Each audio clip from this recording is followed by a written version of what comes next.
Hello, one and all. How are we doing? Hello, Wastelanders. Welcome back to a Fistful of Neutrons. It is a Fallout 2D20 live adventure, and unlike the last two episodes, we are actually live. We're back. In the flesh, baby. Yeah. Hey, baby We're boy. back in the pixels. Baby boy. Baby boy.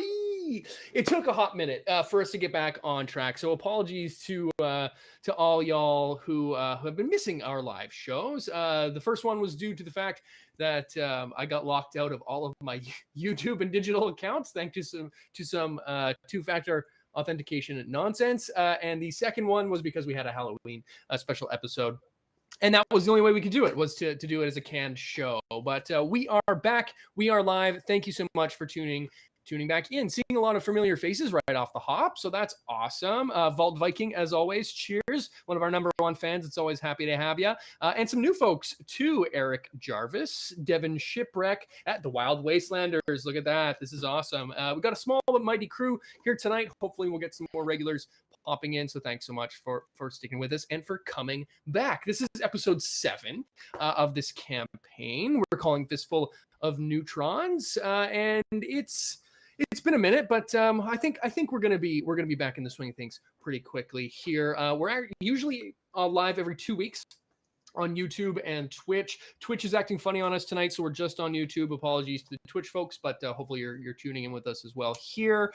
But we're actually going to do something a little bit different to get ourselves back on track. We missed 2 episodes live, so we're going to do some back-to-backs the next couple weeks. So we're going to be live tonight, this Thursday, and we're going to be back next Thursday with another episode before we get back to our regular one-on, one-off schedule. So you're going to get some back-to-back action, so you get twice the WGNR crew for half the price. So that's pretty great. It's a classic twofer. So if you haven't already, make sure that you're subscribed on YouTube and or Twitch, wherever you want to watch us. But YouTube is usually where everyone comes to hang out.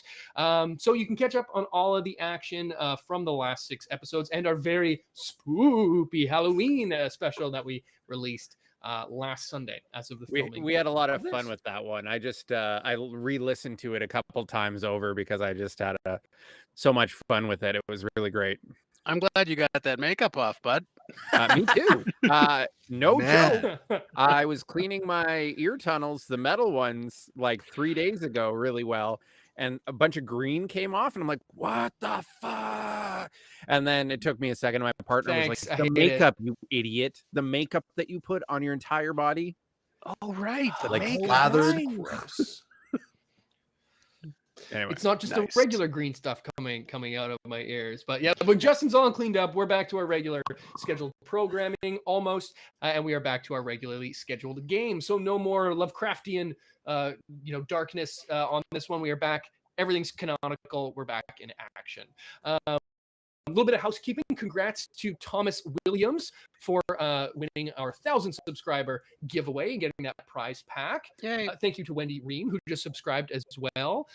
We're going to be doing another giveaway this week for a digital copy of the Fallout 2D20 rulebook, courtesy of our friends at Modifius Entertainment. We are a DIY pro bono program, but Modifius was kind enough to send us a couple digital copies to give away to you folks here today. So if you want to win yourself a copy of this rule book, please just go ahead and comment prize pack in the chat here, and we'll do a draw at halftime and come back with the winner. So if you haven't already picked up this book, it's 400 glossy pages of awesomeness, and a digital copy of it can be yours, so you can have your own adventures in the wasteland.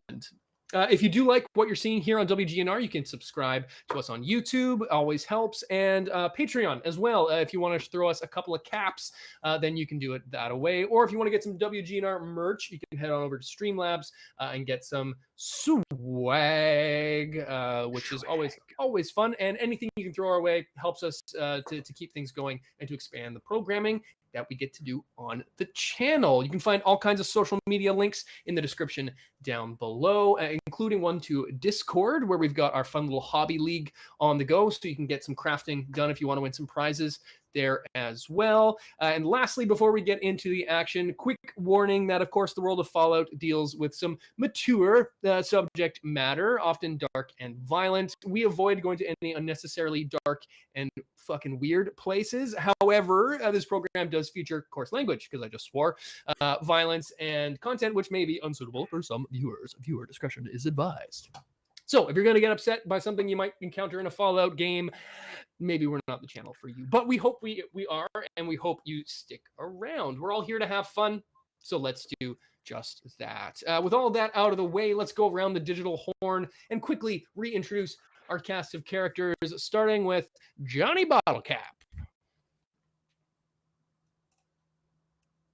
Oh, Raj, Raj, I think you might be muted. Well, take two.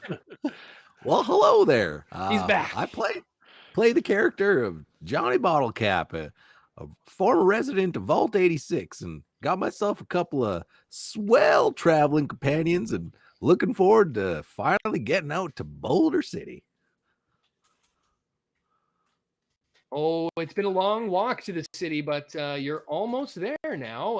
In fact, where we left you folks off was just at the edge. But we have now with us always Yuri and Justin. Justin, tell us a little bit about your character. Hi, yeah, my name is Justin, and I play Yuri Andropov, a priest, a ghoul, and a caravaner.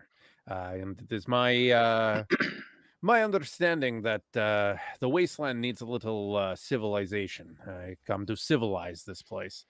You can also follow me at Yuri_WGNR on Instagram. Yes, your in-character Insta is quite a lot of fun. I enjoy it myself. Lastly, rounding out our wild and wacky wastelandery Wild West crew is Grant, the rifleman, played by Grant himself. Tell us a little bit about your character there, Grant. Yeah, I'm Grant Elliott Charles Kingsmith. I like rootin', tootin', and shooting. And my dog Duke and I are looking forward to heading into Boulder City, hopefully not crossing paths with anyone I've tried to shoot in the past. And should be a good time. Well, we can guarantee absolutely nothing, because we all know what happened the last time you rolled into a little settlement. Hey, mistakes do happen. Ended up having a bit of a tangle. Mistakes do happen. Coming to a WGNR t-shirt slogan near you. Especially when this party gets involved, and if there's anything explosive around. But speaking of which, it's been the better part of a week since you all left the small town of Longmount and set across the Colorado territories towards Boulder City. While in Longmount, you encountered a local trader named Honest Abe and discovered that he had sold the town out to a shadowy figure in Boulder City named MacArthur. And this all led to a job for the three of you, setting up a trade route between the two settlements. But what sounded like a simple job took a bit of a twists and turns along the way. After befriending a damaged robot named Mr. Microwave and battling a feral ghoul, you took refuge on the road at the Altona Hotel and Resort.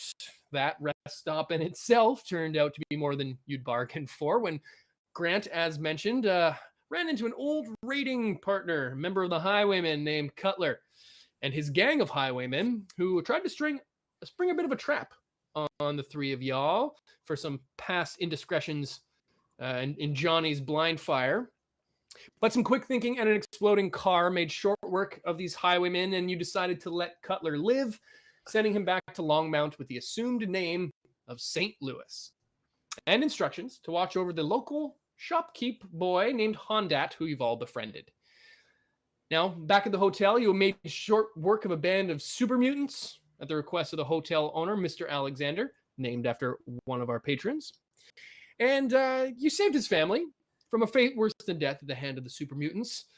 Before heading back out on the road, Johnny made an interesting discovery after chatting with a local drunk named JD at the hotel bar. The wino had a flask on him with the moniker of Johnny's home vault of Vault 86.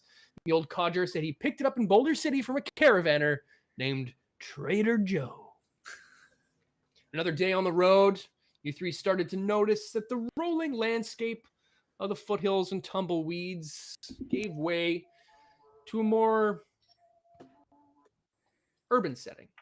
Crumbling buildings of concrete and brick, which is where we find you now, as you make your way through the blasted remains of the pre-war suburbs and commuter towns which surrounded the boulder that was. And you see some, not high rises, but some decent sized buildings, wasteland speaking, rising off in the distance about a few kilometers off on the horizon. Now, you're not in Boulder City yet, but you can make it off in the distance. For these are what are known as the Badlands. Sort of midway purgatory for raiders and scavengers that have been chewed up and spit out by the big city of Boulder. It's mid-afternoon, and as you make your way through the remains of the suburban streets with your goal of Boulder City not too far off in the distance, you spot something which is a bit of a familiar sight. Maybe not a welcome one, though. You see 5 soldiers in tan military fatigues just a few blocks down the road, which is where we ended off last session and where we pick it up now. What do you do? Oh, these fucking guys. Do you recognize their colors? I think I saw the 2-headed bear, Grant. Oh, fuck. It one quick look through your scope, Grant, and you sure enough recognize an NCR flag standing, leaning up against the ruins of an old sandbag stack. Okay. Can we tell if there's any of them are commanding officers? Is it easy to tell from this that? distance, it's a little hard to make out rank and file, but you can definitely. This looks not unlike a situation that you've encountered in the past, Grant. Both Grant and Yuri, in fact. It looks to be a bit of a makeshift checkpoint of sorts. You would have to do perhaps some sort of roll if you wanted to do an investigation of sorts. And it's a little far off. There are a couple blocks up the road. Let's roll some math rocks here, and by math rocks I mean roll my dice apps. Clickety clack. Let's do it. Why don't you Perception, give me survival. No, perception. Classic. You read my mind. That's exactly what it's going Straight to up be. perception. And from this distance, where you're at, it's going to be difficulty 2. Okay, well I got a 3. Which is definitely lower than my target, but I also got an X, so that's a dirty old complication, and I don't think I made it. Filthy. Excuse me, you did not. Actually, wait a did minute. not. What is your skill in survival? Survival is a 2, No. but survival's not tagged or anything. So the total, my target was 10. So success and a fumble on a difficulty 2. I mean, I don't know. There's like a fly flying in front of my scope or something. It was dirty. It's you haven't Dirty cleaned it in a scope. while. Yep. For sure. You take a look through the scope, and it's the sun's beating down in your eyes at the moment, so it's a little bit difficult to make out. It looks like a checkpoint, but it's been a while since you've seen one of these, so it looks a long while. So it looks like nothing you've seen before. Nothing you haven't seen before, but it's pretty unremarkable. And from this distance and from this vantage point, you just can't tell what might be happening. Johnny, I'm not sure how well educated you are in the vault, but we'll go through a very quick history lesson. These guys originate from California and in Hub City. Give me a moment, and I go rummaging through my my bags and find my old super duper tattered Crimson Caravan standard. Then put it up on Enola and start flying it. And I'm like, I have no idea the condition of these men. They are very far from home. Maybe no sudden movements around them. They are known to be quite jumpy. Roger that, Mr. Yuri. Thanks for the heads up. I would assume they have already seen us, Grant. There's no need to act suspicious. We are here on mostly official, at least legitimate business. Oh, yeah, I'm not acting jumpy. I'm just concerned about suddenly becoming perforated by some high-speed lead is all. But hopefully these guys don't recognize me. Maybe just keep that hood up. Yeah, all right. will do. You're a vault dweller. You just pretend like you don't know anything, Johnny. Way ahead of you, pal. Can do. All right, Grant, you will know the deal. I'm sure that you've run through many of these checkpoints. And I'm going to take Enola by the reins and lead on towards them. I think, yeah, like she's got her bell dinging and my standard up. They'll be able to hear us coming and see us well before sneaking up on them. Sure, absolutely. You make your way closer, and it doesn't take long. Giving yourself this sort of announcing your presence as you're doing more like, I hope nobody sees me walking down the road kind of thing. I'm just a humble trader. They see you coming, so much so that you are able to see one of them. As you get closer, you can tell it's a pretty relaxed position for an NCR checkpoint. They're all just kind of hanging out. But one of them sort of gets whiff of you and does kind of a triple take actually, and smacks his buddy. And as you get about a block away, you can see that they're suddenly stepping too.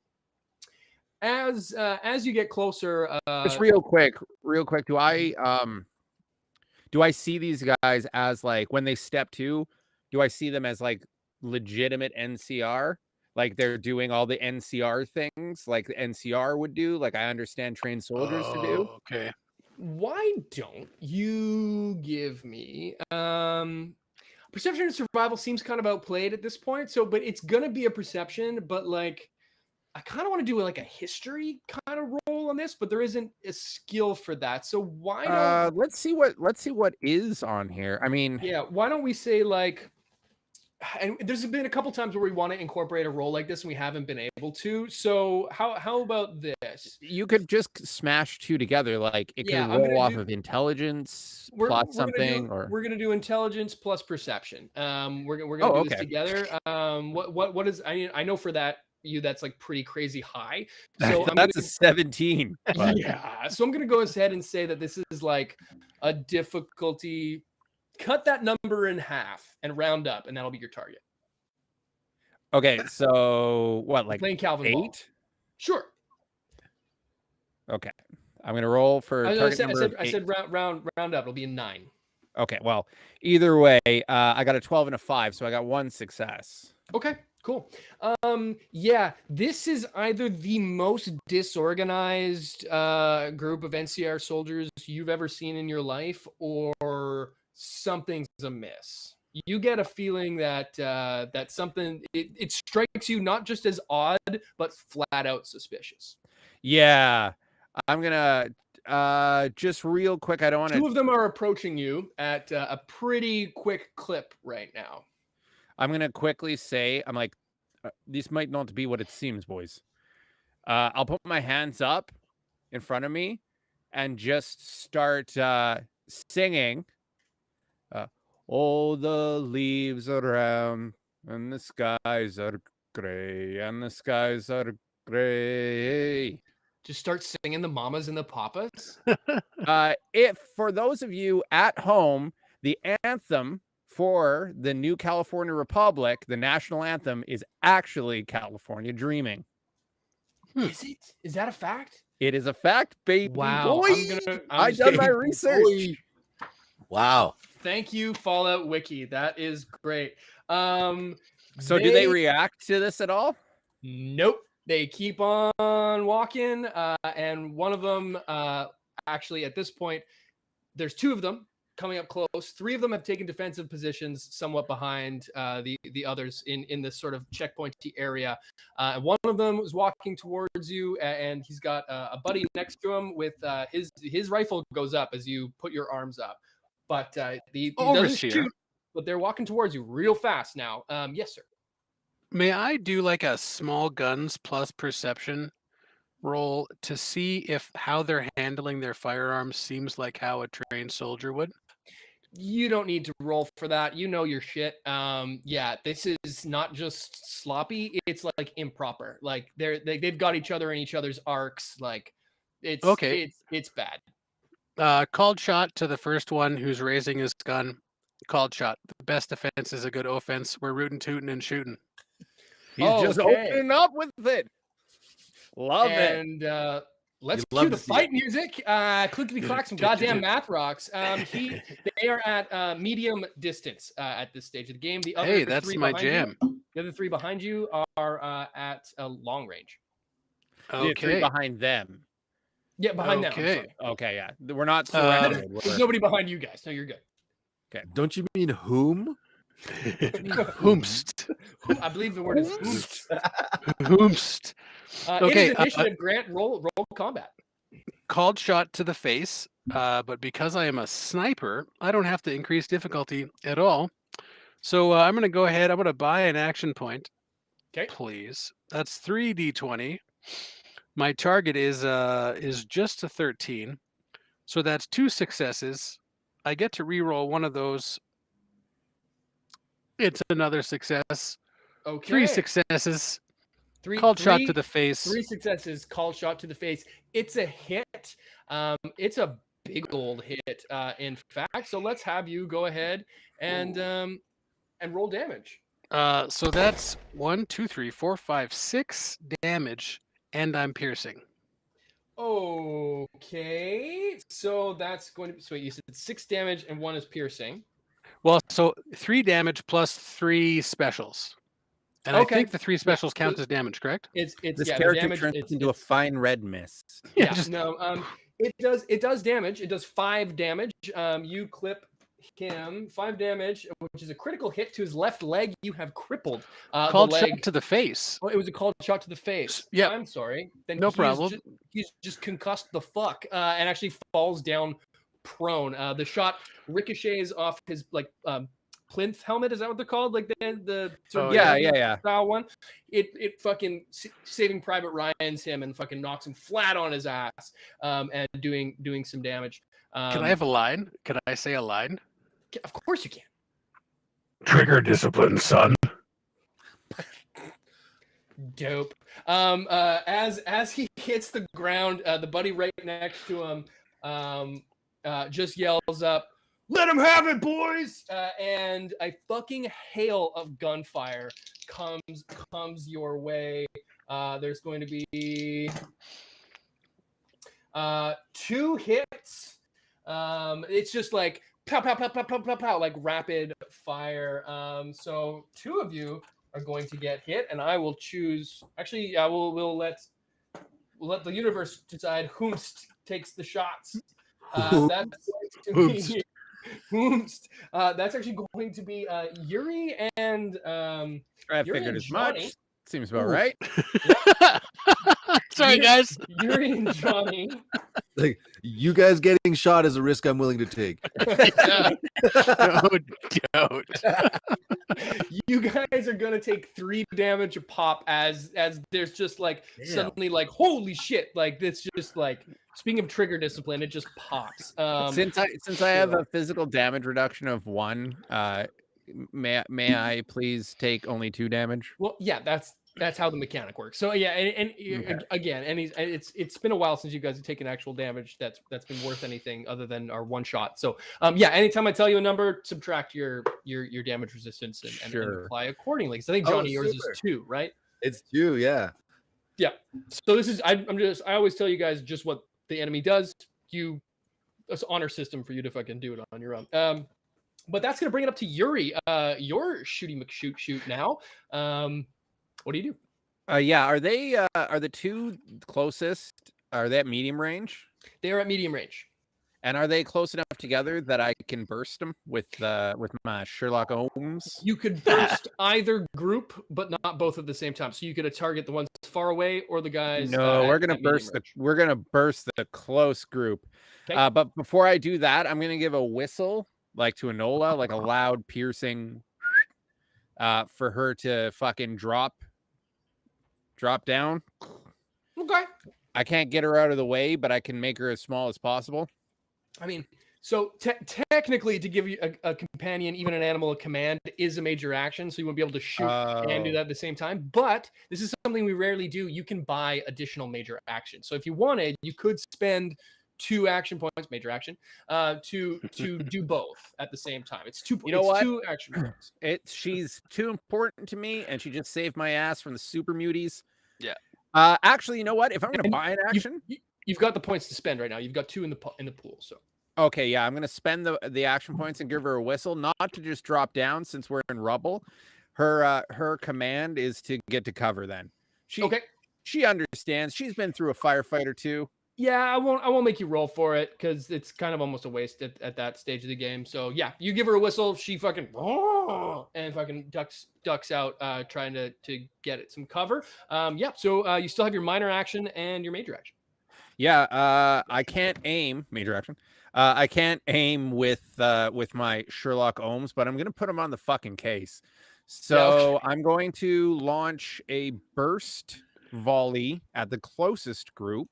And that is perception plus energy weapons, which is a big old 9 for my target number. And that is, double 9s. So right on the cusp, 2 9s.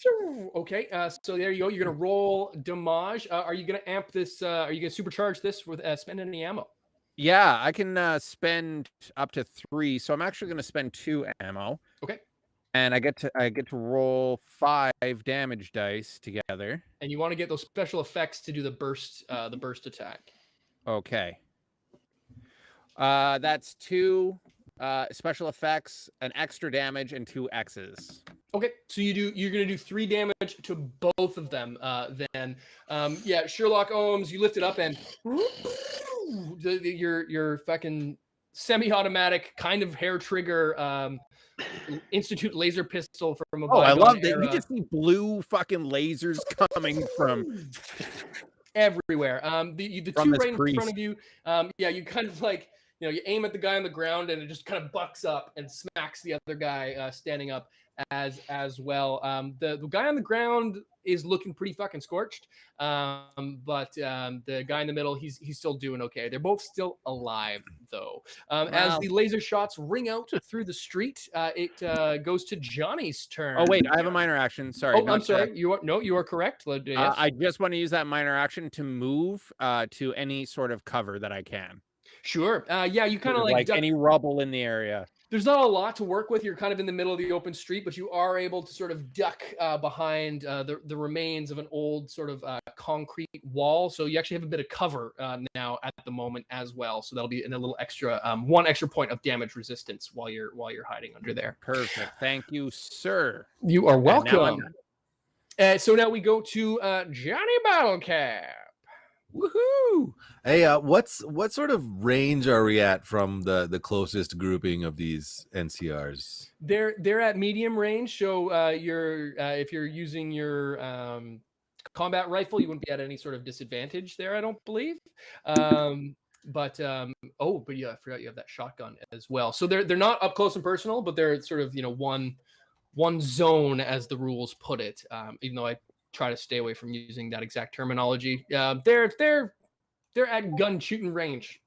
Cool. Well, I won't use the shotgun at this particular instance, so Johnny's gonna pull out his combat rifle, and assuming that there's not really any sort of decent cover around, he's gonna drop like down flat on his belly kind of thing and kind of post up and take aim at the guy who's still standing, because the guy who's on the ground is kind of less of a threat. Good. He's a little beamed. Call. He is beamed. From a game mechanic standpoint, you could say that he's stunned. But yeah, if you want to shoot the guy who kind of called in the rain of fire order, yeah, he is standing. He's taken a little bit of damage from Sherlock Holmes. Yeah, he's 1 damage difficulty to hit him. Cool. Agility and small guns, yes? Correctamundo. Here we go. Give him the beans.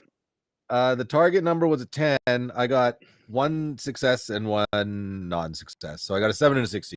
Okay. That does it. Roll damage. Roll that beautiful bean footage. Oh, buddy boy. Okay, 5 damage dice here. Full send. I'm just rolling d6s. I don't have a legend to convert these. All good. I'll do the math for you. You do the math. Okay, so we've got 3 3s, 6, and a 5.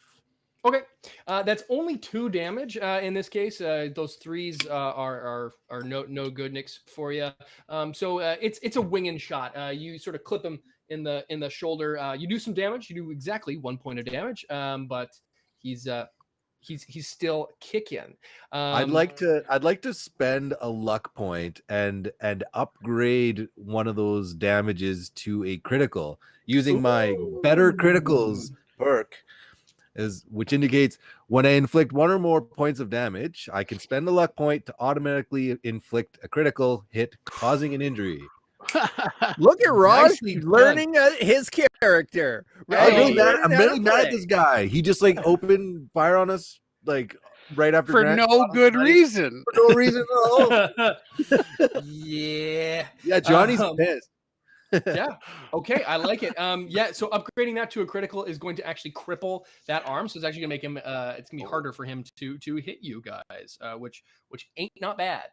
Super. Yeah, absolutely. So now it is going to go back to the top of the order, which is our man Grant. What's the move, bud? All right, I'm gonna shoot him in the other arm. Called shot to the other arm. Okay. I am going to buy another action point, please. Okay. Sounds good. I'm rolling. My target is 13, and I have 2 successes. I'm going to re-roll that one that was an 18 because I don't like that number. And it's not a success. So 2 successes. Deuce success. Okay. Roll damage then. Alrighty, that's a hit to his arm. Correct. I'm happy to inform that, oh my God, 1, 2, 3, 4, 5, 6 damage to his other arm. That's a lot of arm damage. Oh my. Yeah. Blew So his tricep out the back of his upper arm or something. Tough day for one, arms. one better. It's a tough day for arms. You clip him in the other shoulder, and My his favorite arm band. just fucking full on ragdolls off the body. He doesn't seem to notice for a second. He's got full on shock as he goes to lift a gun arm, realizing it's not there. Quickly screams and just paces quickly, bends down to grab the arm and falls down. In our second Saving Private Ryan reference Of the where he night. picks up his arm off the beach and then just dies. Yeah. So that's what happens as you use your minor action. Yes. Yeah, there is an aim in there. Cool. That's what happens as the 3 dudes from the back row fire off a shot apiece. One of them's going to hit, and it's going to hit. Whoa, actually, this is probably the best that it could have gone. It's gonna shoot. The shot comes through to you, Yuri, and we're gonna go ahead and roll damage. But you are in cover, so your armor takes. The wall gets hit that you're hiding behind, and you get hit. You get peppered with some shrapnel. Your armor and the wall take the most of the shot, and you're still gonna take 1 point of damage off that. Yeah, it hurts. Fucking, it hurts. It hurts real bad. Fuck these guys. Real bad. 'Tis but a flesh wound. You bastards! I don't heal like you. I don't. I need to like eat some radioactive goop to get that back. Where does one find goop? It now goes to your turn, Yuri, as you get a spray of this like brick and like old cement cobblestone like embed itself into the side of your face. It is your turn. What do you do? Yeah, I'm gonna do the classic of in cover, sort of just over the cover, start pumping rounds out back towards them. Okay. Sherlock Holmes doing some work. Yeah, Sherlock Holmes we're doing some gonna. work. He's staying on the case. That's for sure. Now they're a little bit further off, so it's actually gonna be a difficulty 2 to hit these gents. They Alright. are they're dug in as well, so damage will also be a little bit more difficult to get through. Yeah, that's fine. I mean, I'm not the damage dealer, so You say that, but your gun Pretty fucks. much is. my God, Yeah. I'm actually going to give you, since it's a harder shot, I'm going to encourage the exchange of ideas in the form of high energy laser weaponry, Sure. and buy a D20 from you. Okay. And my target number is a 9. Okay. So that is 6, 2, and a 15. So 2 successes. Okay. So that's gonna just hit. Roll damage. I'm going to spend 1 more ammo, bringing me down for you kids at home to 17 EC ammo. Okay. And I'm going to roll 4 combat dice. I like it. That's 3 special effects and a regular damage. Okay, so you go ahead and deal 4 damage to each of them. Because of both their armor and their cover, it actually only deals that's not a word. Whatever. Damage. Either way, I mean, hey, chipped him down. Yeah, you just start blind firing over this wall, Call of Duty style, and you don't see any of your lasers hit home, but you do hear a couple screams as you just spray and pray across this whole group, bringing it to our man Johnny again. Johnny's gonna, as a minor action, I suppose, he's just gonna kind of roll because he thinks it looks really cool. Nice. I like Kind of slightly shift position, but like it's not behind cover or anything, so it doesn't really serve any real purpose other than how he felt doing it. I like it. Hey, and the he's feelings just are valid, Johnny. right. And so yeah, with the combat rifle, still he's gonna take aim at whichever of the 2 is closest to him, or the 3, I guess. Okay. Of Yeah, those NCRs. they're all more or less in the same spot, and with the exact same amount of damage put on all of them. So dealer's choice, really. But yeah, fire away. From where you are now, it's still it's a difficulty 2 shot as well. For some reason, I can't help but picture Michael Scott in Threat Level Midnight. Yeah, exactly. That's exactly what you should be picturing right now. Michael Scott, bottle cap. threat level bottle cap. Could I purchase an extra dice from the overseer? You can. My action Alright. pool is getting quite full. Hooray. Okay, yeah, we're gonna shoot this sucker. Let's do it. The bad guys can't spend their action points if they're all dead. It's true. That's Exactly. simple math. That's the big brain move. Target number is a 10. Oh, we got 1 success and 2 not successes. Let's see. I'll spend a luck point to re-roll. Wait, no. You bought. Oh, I You bought. bought. Yeah, daring nature. Yes, I There can. it is, re-roll. Daring baby nature. boy. Yeah. There it is. Hooray. Yep. And that's a 10. That exactly meets. There you go. Big Okay. boy. Baby boy. Okay, that is a hit. Roll that beautiful bean footage. Let's see what damage does. Here we go.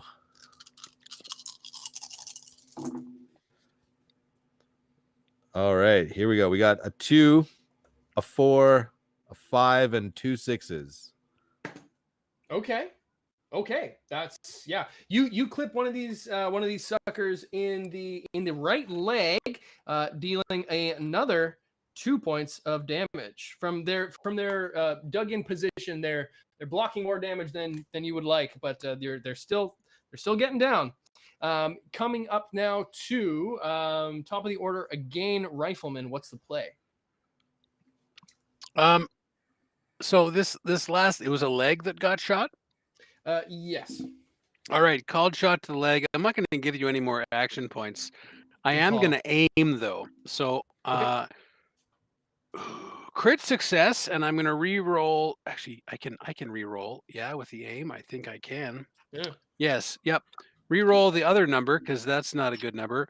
Crit success and a success. Called shot to the leg. I'm going to send a round right in after the last one. Okay. Roll that damage. It is a hit. You generated 2 action points out of that as well. Well, Or sorry, that's one, pretty- 1 action point. 1 action point. Fantastic. All right. 1, 2, 3, 4. Piercing 1.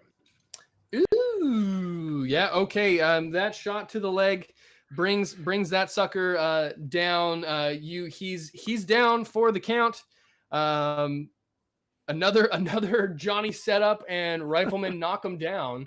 Also, I love how I haven't tried to get cover at all. I'm just like standing in the middle, standing out there, boom, boom. clearing your chamber and moving. I get the sense these guys don't have aim. You know what I mean? If it ain't broke, Johnny's rolling around on the ground like Ace Ventura. It's like, Just quickly, standing hit there. the lights. Hit the lights now. I'm working with absolute morons. he's shooting the cans. Get away from the cans. Maybe we've seen The Jerk. Again, a reference for all the under 40 crowd probably won't grab. But anyway, so it is now the shooters shooty McShoot shoot turn again, and we're just gonna go ahead and spend all the action points. Oh, it didn't even need to spend the money there. They 2 shots go through on you folks, and they fire off with reckless abandon. As Yuri again is the target of 1, and Good. It's a sacrifice. I am the tank. you, I'm willing to apparently, and Grant, you are the target of another. And these 2, as they stand up and let fire, they do what's called Let Rip, which is an enemy ability where they get to basically it's the equivalent of you guys spending ammo, but they're spending it. That's definitely a raider ability. You. Yeah. They're going to deal 4 damage across y'all this time around.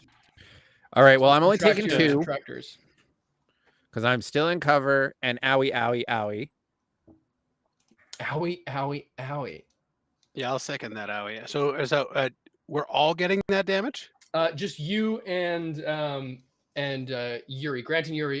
Grant and Yuri. Surprisingly, just as Johnny rolls out of the way, where he gets hit with a hail of gunfire, but where he is, you shoot where he's going, not where he was. And The technique damage. works. It worked. Where on me does it hit? Because I have some damage resistance scattered around with my Thank you. clothing. I always forget to roll location when you guys get hit. The torso for Grant, and also torso for Johnny. So I have a DR1, so that means I take 3 damage to my chest. Ugh, a little winded from that. Yep, that'll it's like when you see the demo where they put like a bulletproof vest on like a stack of phone books and they shoot the vest and then the phone books fucking thrashed inside. That's kind of what you feel like on your inside. Yeah. But that is them shooting, which brings it back to Yuri once more. As a minor action, I'm going to use it to break cover and close distance on these guys. Okay. To, I guess, make it close range.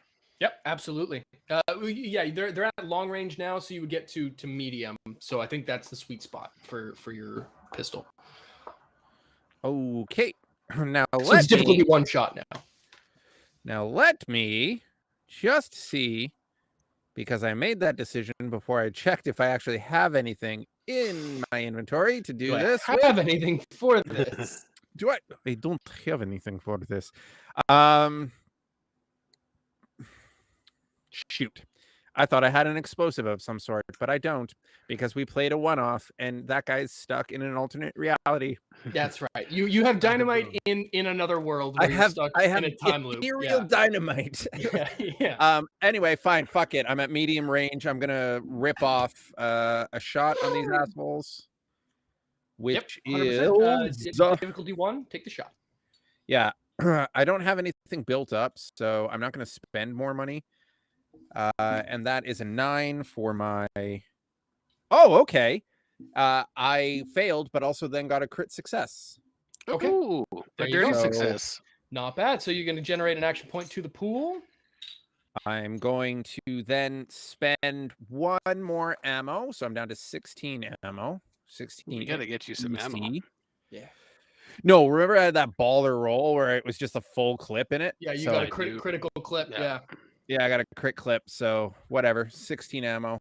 I'm going to unload on him, and that is... Oh, yeah.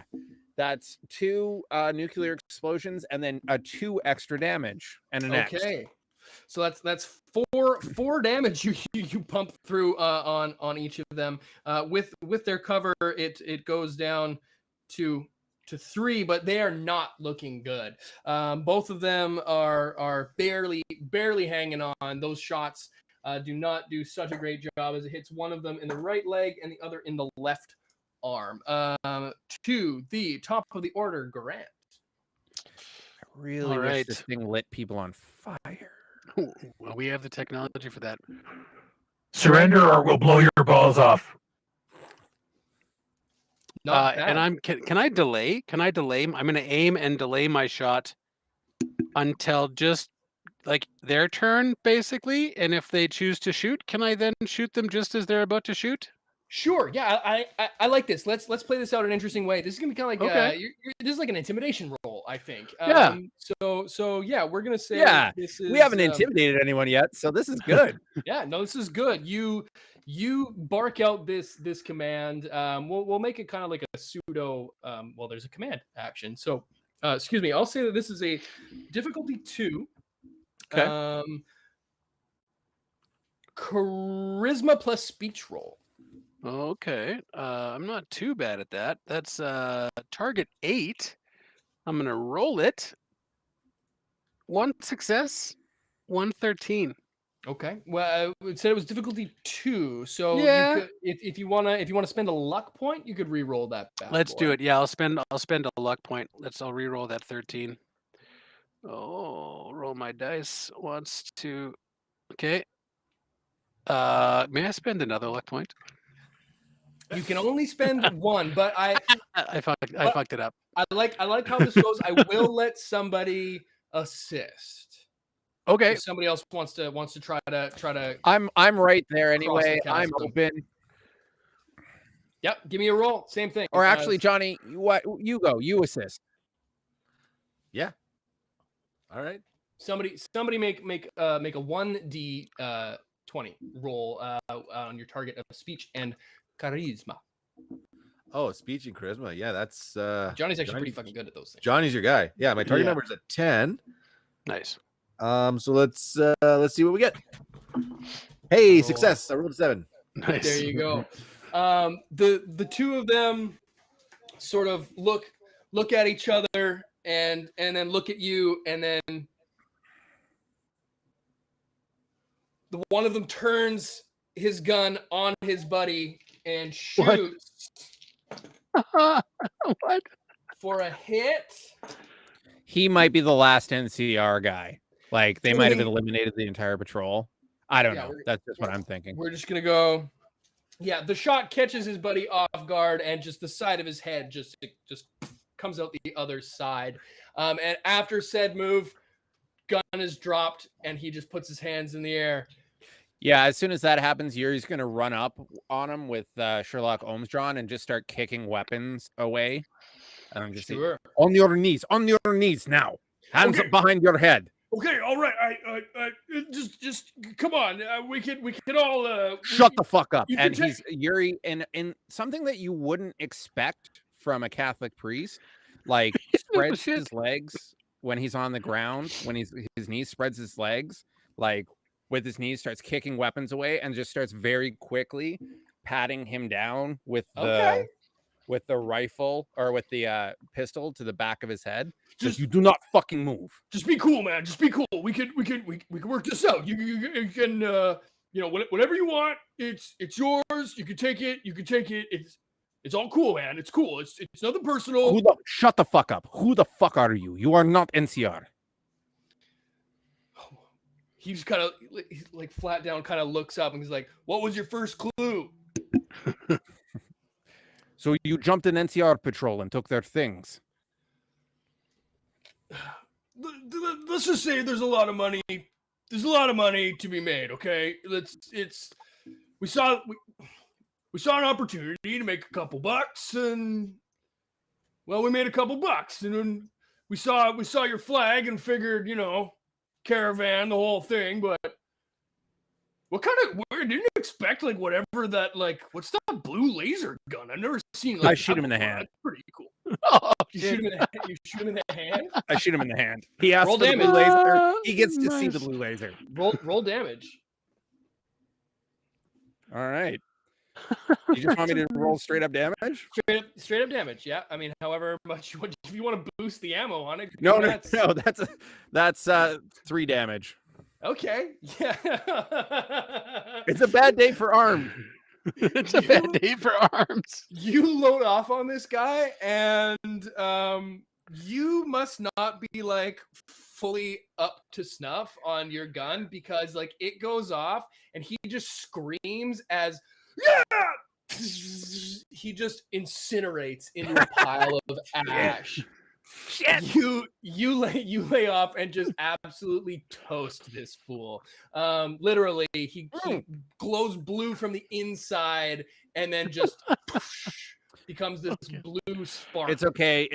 The concussed guy, I don't think, is actually all the way dead. There is one dude on the ground in front of you. In front of Johnny and what's his name, Grant. And you've got one ash pile in front of you. Yuri, I'm gonna put my hands up and just sorry. I jumped the gun a little bit. Please make sure that one can still speak. There is one unconscious in NCR trooper in front of you, but Yuri, you notice when you unload on this guy who just becomes a pile of goop in front of you, the one thing that doesn't ash pile on his person is a dog tag, an NCR dog tag. Oh no! We have a bad habit of shooting. No. Tags do happen. It doesn't have to be his dog tag. He could just be wearing that fucking dog tag. I'm gonna need take that dog buzzer tag to go off. Those could be anyone's dog tags. Yeah, that's another innocent. If we had a counter down in the corner of innocent people murked. I think that's 5. Anyway, 5? You have a couple dead and one alive NCR. Okay, I'm gonna troopers. go up to the guy who I initially beamed, who's stunned, and vigorously rub my knuckles across his sternum. Hey, that's a proper technique. I know. Yeah. As you do such, he jumps up and takes him a second to realize where he is, and when seeing you, Grant, looks to the right to his rifle and goes for a grab. I will kick him as hard as I can in the nuts. Yep, I'm just gonna say that works. Not gonna make you roll for that. He doubles over on the ground. All right, okay, all right. Oh my god! Right, he looks and sees his armless buddy to the right, and he suddenly snaps to. So much so that he's starts to sort of panic a little bit. Oh, okay. All right, just please don't hurt me, okay?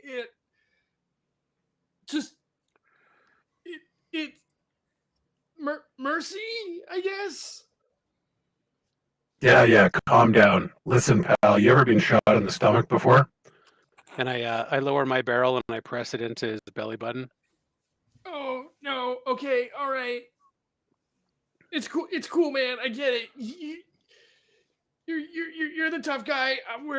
I'm sorry. Just like, did you kill them? Did you kill them all? Are they all dead?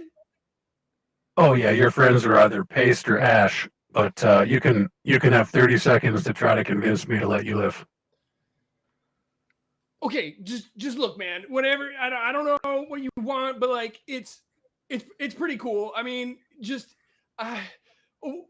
Oh, well, you're actually counting? Oh my god. Okay, all right. So like, it wasn't my idea. It was Cliff. I swear.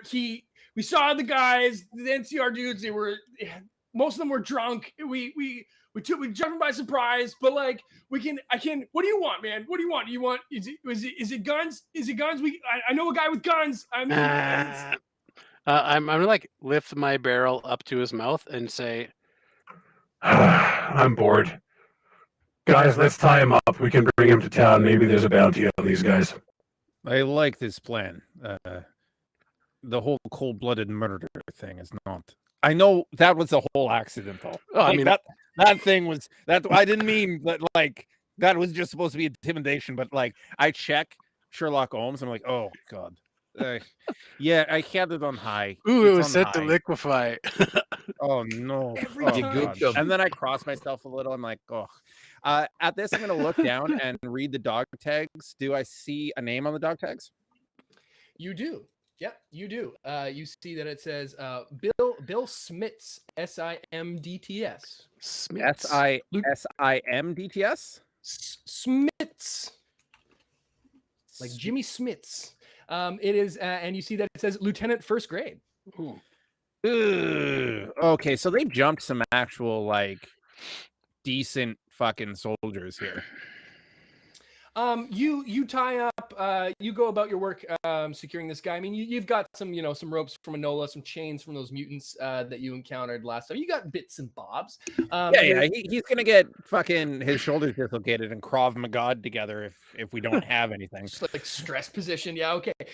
He gets tied up, and what you do with him at this point is yours. I mean, he sort of let slip easy enough while Grant was intimidating him, and he was mumbling that they did in fact these were not NCR by any means. They'd come through these uniforms and weapons, armament as well, all of NCR grade through murdery means, let's say, without making you roll or laboriously RP it too much. They've been running this racket for a while on folks coming into town.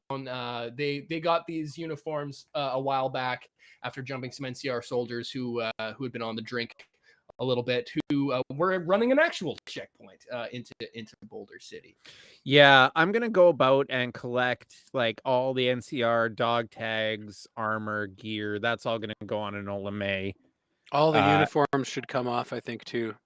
Yeah, for sure. He's lucky he doesn't get like a fucking swastika carved into his head. But Glorious bastards him. Nice.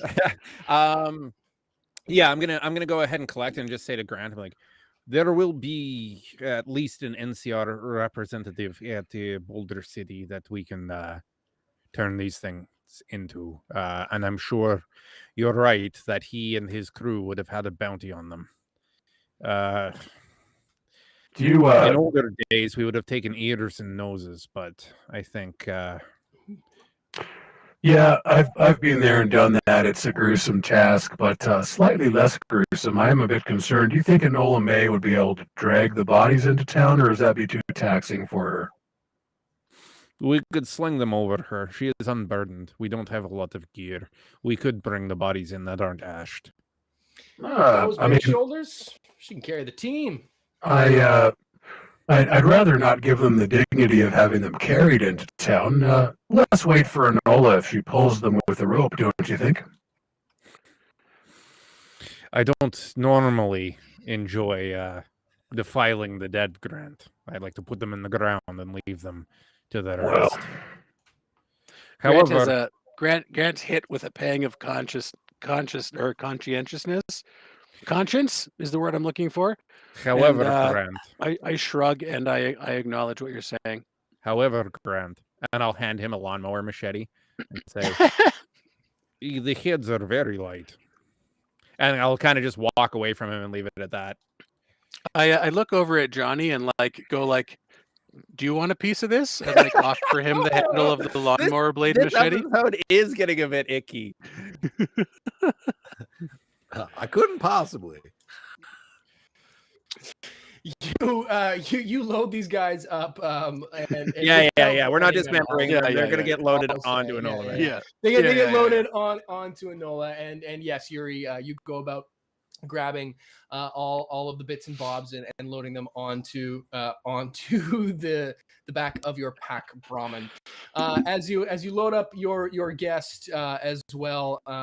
How's he doing? What are you doing with him? Oh, that motherfucker's gonna get lashed to the back of Enola May in a loincloth and nothing else. No Okay. shoes, nothing. He's following. Sure. Yeah, as you strip him down and get him exactly. tied up to the thing, as you make your way towards the now very close gates of Boulder City, which you recognize, you all recognize all too well. You go through you've got bits in the remains of the clothes that you've taken off this gentleman, and you find a few bits and bobs and more dog tags. All 5 of them had dog tags on them, and you also find one what appears to be a Dear John letter from one of these soldiers, talking about his girl back home in the hub, way back in the NCR. And as you get closer to the gates, you can start to hear the rabble of people from the inside and the smells of civilization as Boulder City lies directly in front of you. And that's where we're going to take our mid-show break, everyone. A quick little ambush to get things going before these gentlemen and their animals get into the gates of Boulder City. Thanks so much for sticking with us on episode 7. Lots of chat in the chat today. That's super awesome to see. Lots of good folks. Ryan Gale back again, one of our previous giveaway winners. And if you want to get your hands on the digital copy of the rule book, make sure that you comment prize pack with the exclamation point in there as well. I'll tally up everyone before we get back from the break, and there will be a winner in the break as well. Normally we have the prize wheel going, but it's on the fritz today, as well as half of our technological things as we go. But we'll come back with a winner there. So while we're gone, if you haven't entered the chat yet with that prize pack, please do so and let us know what you think of the episode so far. Thanks so much for everyone chiming in. Vault Viking, George Keith, Eric Jarvis, Ryan Gale, Capricious Nature, which is just a great handle. Thanks so much. We will be back in about 15 minutes or so, probably more on the or so side for me to tally up all these votes. And we will be back in Boulder City in just after these messages. Stay tuned. Fistful of Neutrons will return. Please come back. Please come back. Tell your mom. Tell your mom. Tell your mom everything's going to be okay.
And we are back. Hello, everybody. Thank you for joining us in the second half of episode 7 of A Fistful of Neutrons, a Fallout 2D20 live adventure. When we last left our viewers here, we were about to get into Boulder City, but before we do that, we've got some prizes to give away, or a prize to give away. Thank you to everyone for entering in to win a digital copy of the Fallout, the role-playing game 2D20 rule book by Modiphius Entertainment, courtesy of Modiphius Entertainment. And we have a winner. There was a whole handful of you guys that entered this one too. So thank you so much for those of you. We got some prize winners in the past in the chat as well. Thank you so much to everyone who entered, but there can only be one, much like Highlander. And the lucky winner today is Eric Jarvis. Eric Jarvis, thank you so much. Congratulations, Eric, for tuning in, and thank you so much for entering the prizes. Thank you to everyone who entered. We're trying to do more prizes to give a back and forth between us and the community here a little bit. We usually go out of pocket for them, but in this case, Modiphius was so kind to offer us some copies of the digital rulebook to give away. They're a great company. Support them if you can. They've done nothing but support this channel, which is just us being a bunch of goofs and playing with little toy soldiers. So that's pretty awesome. Thank you so much for entering. If you want to double your chances into winning any of our contests, then you can become a Patreon subscriber or donator, I should say. You can also follow us on Instagram. Sometimes we do some good giveaways there as well. But that's going to do it for the freebie stuff. But the show is free, and you folks are here for the second half. And when we last left, for anyone just tuning in, our trio here got somewhat ambushed or averted an ambush, I guess would be more accurate, by a group a light ambushing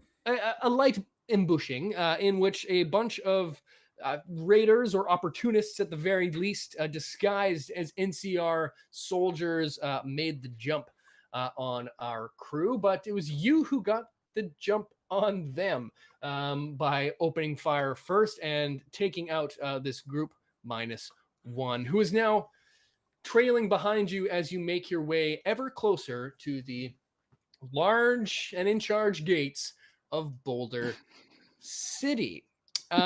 You approach and you see a number of sort of the terrain starts to get a little bit vertical as these large walls, which you recognize, having spent some time here before, all of you, maybe Johnny even as well. Hard to say how long you may have crossed paths this way, but at the very least, Yuri and Grant, you recognize these walls all too well. And they're made up of years of building and being destroyed and being built back up, junk debris of all sorts, cars wedged in, and large rocks of boulders themselves. And these walls in this settlement, second to none in the territories. It is a bustling metropolis, at least by wasteland standards. And in fact, you can start to hear Boulder City before you really see it first. Hundreds you can of smell people. it before you hear it. Yeah, that too. There's as many Brahmin as there is people probably in and around these parts, because there's Taste it. It's in the air. Yeah. There is a steady flow Palatable of caps and hired guns have allowed the residents here to live in relative safety compared to the outside. Junk walls and barricades all cobbled together keep the Badlands out and the merchandise in. The livable area of the city probably only encompasses about 6 or 7 blocks, of a city proper as we would know it before the bombs fell. The lifeblood of this town comes from the bazaar. It is where traders go. It is where people come to buy and where traders go to sell. Dozens of shops and market stalls scattered across this pre-war, like an open air sort of, what would have been like an open air shopping center, shopping square, or like a downtown, plaza. Merchants, caravanners, everybody comes to Boulder. It's the place people go for supplies, whether taking stuff home or before heading out on other trade routes which scatter other parts of the territories. Colorado Springs and New Pueblo to the south all send caravans this way, and even as far as Grand Junction, far to the west, down the old 70. All roads lead to Boulder City. The citizens live in, more ramshackle, sort of scrapped together buildings and the remains of office buildings and apartments, some in much better condition than others. Caps are king, and merchandise is everything. The residents are mostly honest folk, but there's just as many who would take everything you have and kick you back out to the Badlands to deal with the raiders. You approach the town, and you see high up on the two parapets of the really only entrance proper of the city are two individuals wearing blue dusters with a yellow badge sewn into the front of it. You recognize these, Yuri, as members of the Boulder City Sheriff's Department. The gates, made of two very large sheet metal, sheets, which are about 18 feet high above you, the smallest point of the walls themselves. The rest of these junk walls are probably almost twice as high.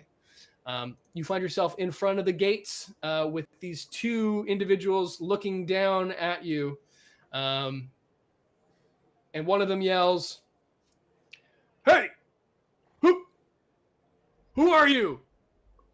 And are those bodies?" Yuri's going to lean into Grant and Johnny. Perhaps you let me do the talking for a moment. You are my mercenary guard. Hello there. Hello. My name is Yuri Andropov of the Crimson Caravan Trading Company.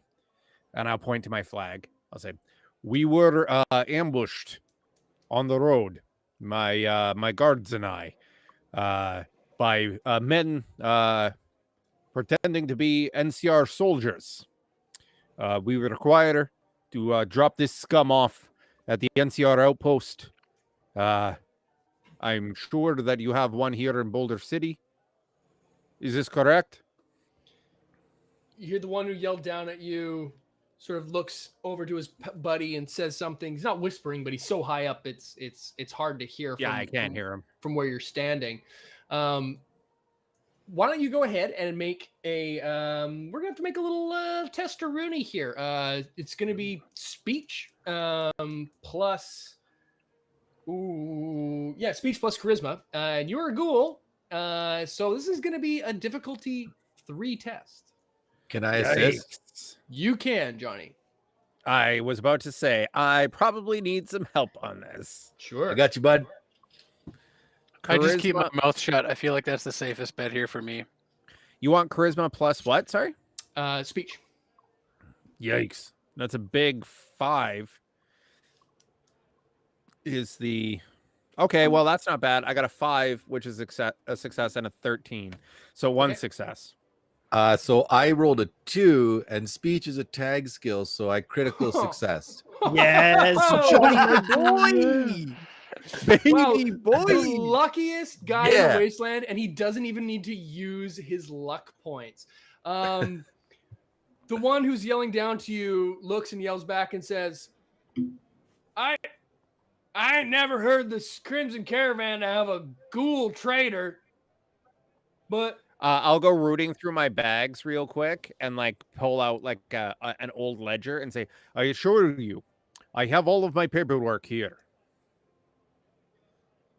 All right, well, hold on a second. He looks back and just gives a whistle, and these gates slowly, the first move brings dust and debris and dirt all down as they start to move slowly at first, and then with a good clip with just this grinding metallic screech, and open up a hole quite large, big enough for all of you in your menagerie to move through quite easily. And as you do, you see that these gates are in fact have 2 two sets of two Brahmin hooked up with yokes, who are connected to chains that pull the gates open, and you see that there is another three individuals wearing this similar garb, stationed on the other side of the wall.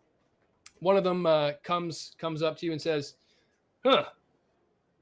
Didn't strike your type to be ones to be working with the traders, but all right, you seem to be in good enough order. What's this you were saying about NCR?"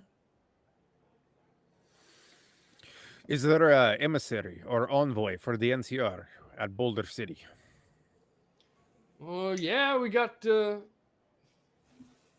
you? Yeah, I mean, are you? Listen, we don't get many of your type around. Maybe you're just a little bit slower than others here. Can I talk? When's the last time you were through here? Were the embassy's up in Uptown? If you want to go check it out. Who is the mayor of Boulder City at the moment? That's a great question, and not a name or person I had generated. That would be Ford.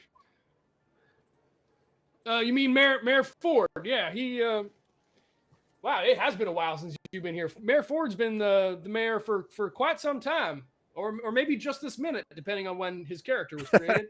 Depending on how you look at it. Yes, indeed. I believe the mayor the last time that I was through was Mayor Mercury. I don't know. I'm making it up. That's Fuck good. it, whatever. No, yeah, absolutely. Well, he is. Oh, it's been at least 14 years since something like that 14? came. Since we had Mayor Mercury LeSable as our. Oh, I remember Mayor LeSable. Yes. For those keeping track, we now have someone named after a car and a city. Yeah, you make your way through the gates. Well, I mean, City Hall's in Uptown as well, but not sure how much you'll get that away. I assure you, I might be the only ghoul of the Crimson Caravan, and Yuri absolutely noticed like the slight against him, but is going to like pass over it a little bit and say, "These two are currently in my employ. We will be heading to the Crimson Caravan office after we drop off these bodies in this scum. You will be seeing more of me and my representatives of the Longmount Trading Company moving through here." And I'll slip him 5 caps from my own. Did you say Longmount Trading Company? Yes, the Longmount Trading Company.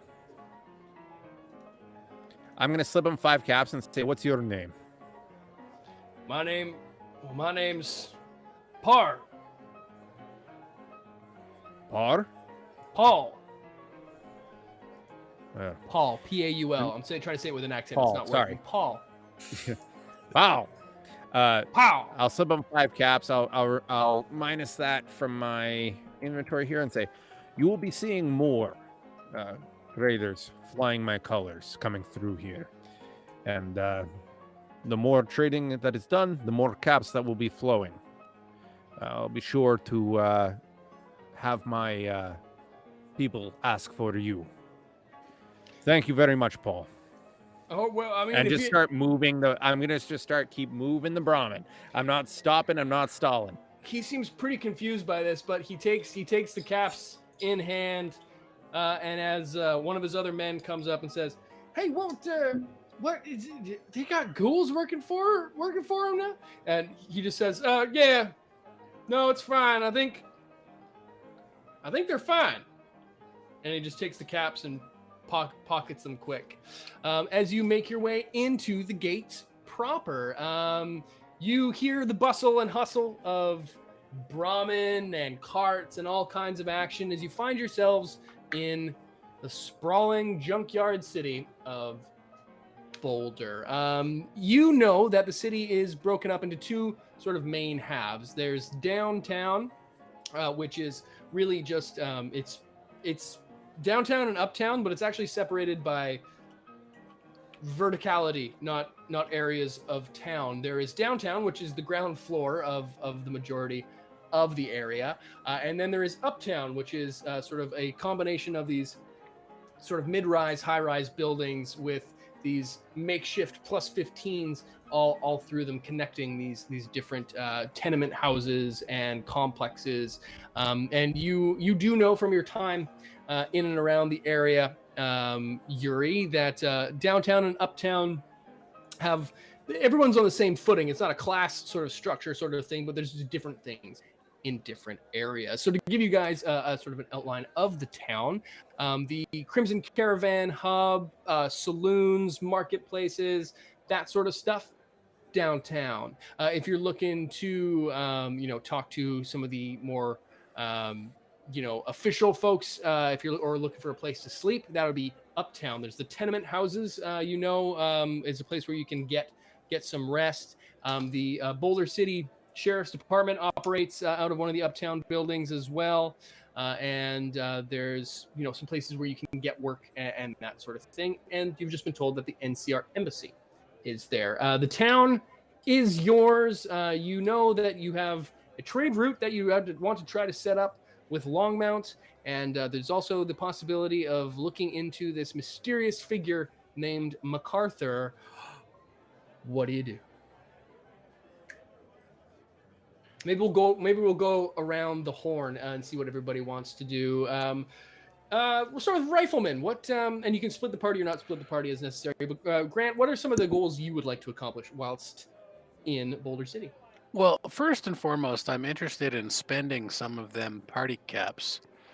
I've already seen a couple things as we've meandered into town already that have caught my eye, and so I tug on Johnny's arm and ask if we might split the caps now, if that suits him. And I also suggest that if we see the NCR first, in case they're financially thankful for us returning some dog tags to them. Because if we make money from that, we might as well have that when we go shopping. Shopping. Not a bad Oh my plan. gosh, Johnny, what's on your list in Boulder City? Yeah, like Johnny's on board for sorting out the money situation. His first stop priority is to a healer of some sort, someone with some medical supplies. He's still got one hit of radiation damage that's burning, and it's just really driving him nuts. He does not like the feeling of radiation, and he wants to get rid of all of it. And then he's gonna track down Trader Joe and see if he can figure out some of the mysteries of Vault 86. Okay, this I like. Yeah, a couple good things on that list as well. Yuri, what's tickling your fancy? It's been a while since you've been to Boulder City. Yeah, I think that's actually a good synergy since Liam wants to spend money and Rifleman wants to spend money, and Raj wants to go talk to Trader Joe. That seems like a one and done place. I do want to unload this idiot who we've captured and these dog tags. Sure. Yes, we have an idiot. Sure. So I think that will be the number one that I want to do. Okay. And then I think I would probably want to maybe split off and go talk to the Crimson Caravan. Okay, interesting. Then why don't we say as a team, you all just to end to really close the loop on this, getting ambushed quest, which I'm dubbing sheep's clothing as a side quest for you all to engage with. You're walking around and you got a decent amount of direction from your man Paul from the sheriff's department as to the location of the NCR embassy. So you make your way through to the bazaar of downtown proper. You find yourself I imagine. Well, I mean, what do you want to do with Enola? There's hitching. Yeah, I was about to mention. So, as Grant looks back to be like, well, what are we going to do about these saddlebags sort of thing? Like, I'm sure his mind is on like protecting the merchandise. They're already padlocked up. Like, Okay.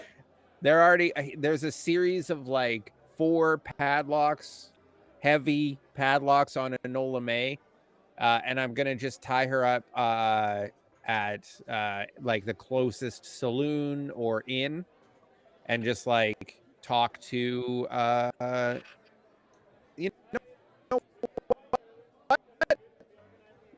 I'm going to talk to a youth, a young kid who's scrambling around, and just as like a quick aside, I'm going to you will see a number of bottle caps switch hands and some whispered direction to the youth in the stream of like, you watch that fucking Brahmin and you tell me if anyone's eyeing it up, sort of thing. Yeah. I'm talking to like the homeless, sort of the street type people. You're finding some urchin. Yeah, no, I like it. Yeah, you make your way to sort of almost out of instinct from the last few times you would have been through town. You make your way to the Brahmin Tail Saloon, which is one of I love this place. Yeah, they have excellent borscht. They actually do make amazing borscht. That's canon Nice. now.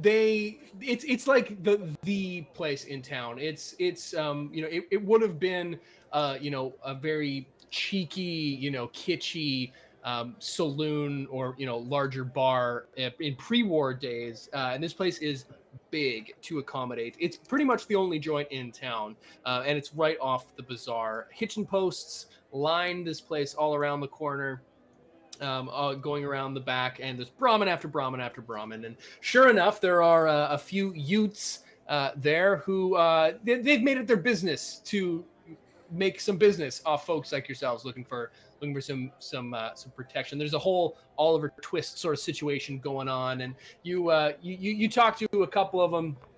And at first, they're a little hesitant, seeing as I'm a walking zombie. Yes, as you're a walking zombie, but you're able to grease some palms. It takes a little bit to get them to convince to look at yourself. So I'll say that a good 10 caps of your current stash gets burnt on this, but it's safe to say that your goods will be safe.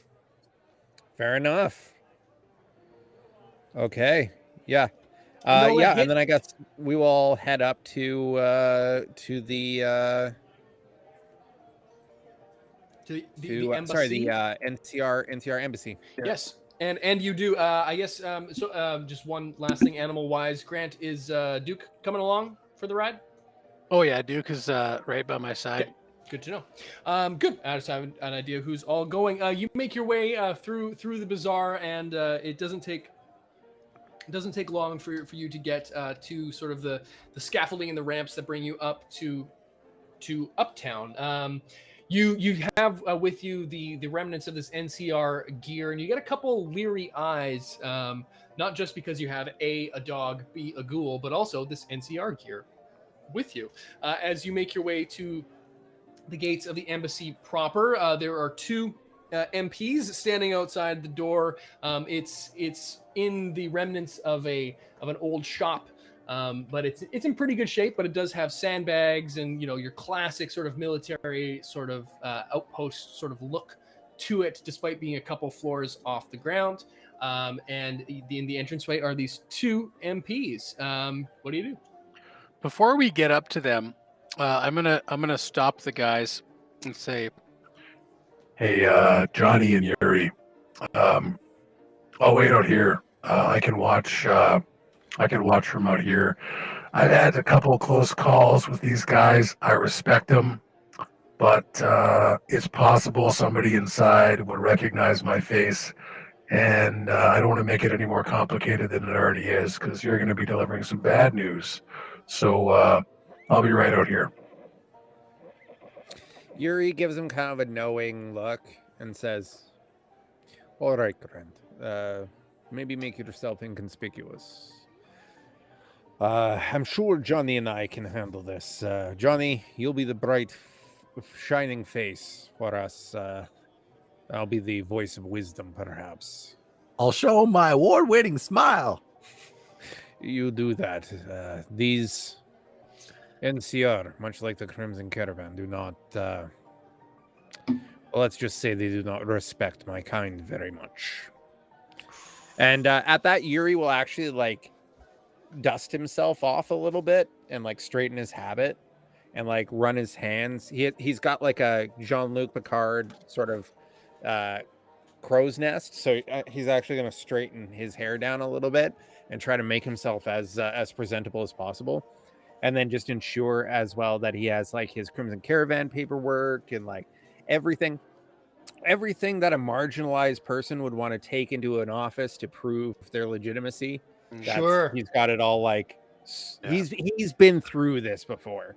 Right. Sure. Yeah. You're up to snuff. You get your papers ready. You got your your ledger, your Your maybe we won't say vaccine passport.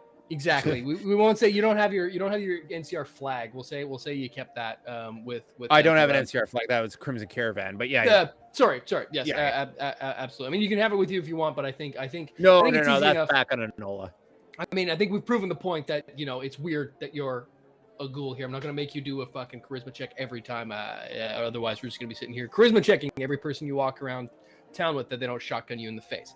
But you make your way up to the door and sort of, indicate that you've got. Are you showing them this Crimson Caravan stuff? Actually, I think Yuri's going to clear his throat.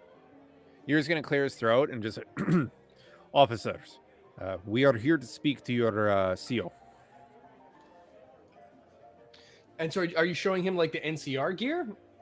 No, not at all. Like I'm carrying it. Like we're carrying it in our bags and stuff. Okay, that was my question. If you were like trying to like keep that hidden, or if it was like in plain view. No, that's all on the down low. I don't want that information out for MPs to go flapping their lips. Okay, cool. If it's under control, you want to see the CO.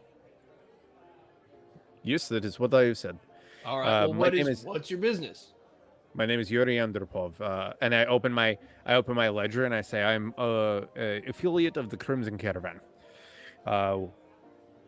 We have reason to believe that we have information on the disappearance of Bill Smits and his crew. At this name drop, he's like, get a load of this guy, like classic like cop speak, like, oh yeah, sure, yeah, that's what you're saying, huh? Okay, all right. And you say that, and he'd like double take. Wait, you know Smitty? I would require to speak to your commanding officer. And at this, I kind of like nudge Johnny in the ribs. It's like maybe a fellow smooth skin can help me out with this.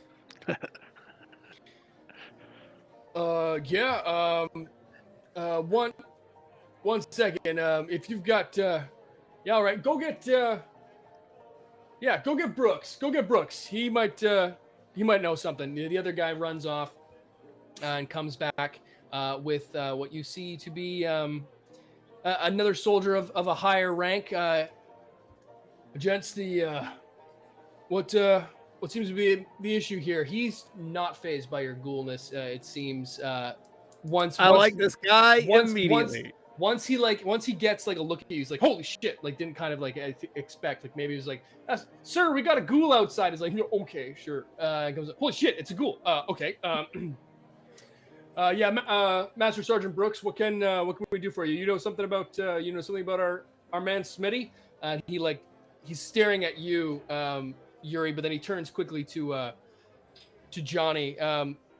What is it you can tell us here? It would perhaps be better to speak in private. And then I will palm him Schmitty's dog tag. Okay. He takes a look at that and is pretty taken aback. Come with me. And like, this is not a request at this stage 100%. Yeah, I know what's happening. Yeah. Hey, your friend is dead. Yeah. The two MPs sort of like close. Like you didn't realize. Oh shit! We didn't guard the dick bag on the fucking.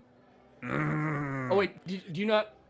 No, he's with us. Yeah, We're you brought- retconning it. It's You with. brought the He's guy. You with. brought the guy with you, right? Yes, we brought the guy we with would us. have definitely brought the guy. Yeah, we brought the guy with us. He's with Grant. We brought the guy Okay. with us, and Grant is guarding him. Yeah, I'm Maybe watching the guy outside. We totally said that. Of Definitely. We said that. We said Maybe that I all should day. have Rewind the tape, assumed and you'll that, find but that- like I figured, yeah, you're not just gonna leave the dude you captured Outside the hanging saloon? out by We your didn't leave him with Unguarded. Enola. Like, in I'm a sorry. loincloth. Yeah. Yeah, no, he's with Grant. No, with he's Grant. totally with me. He's with me. Okay. Okay. Fair enough.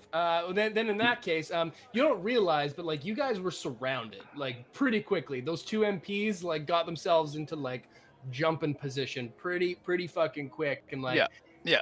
hands where their hip be at, ready to go, and you're pretty briskly whisked inside this building.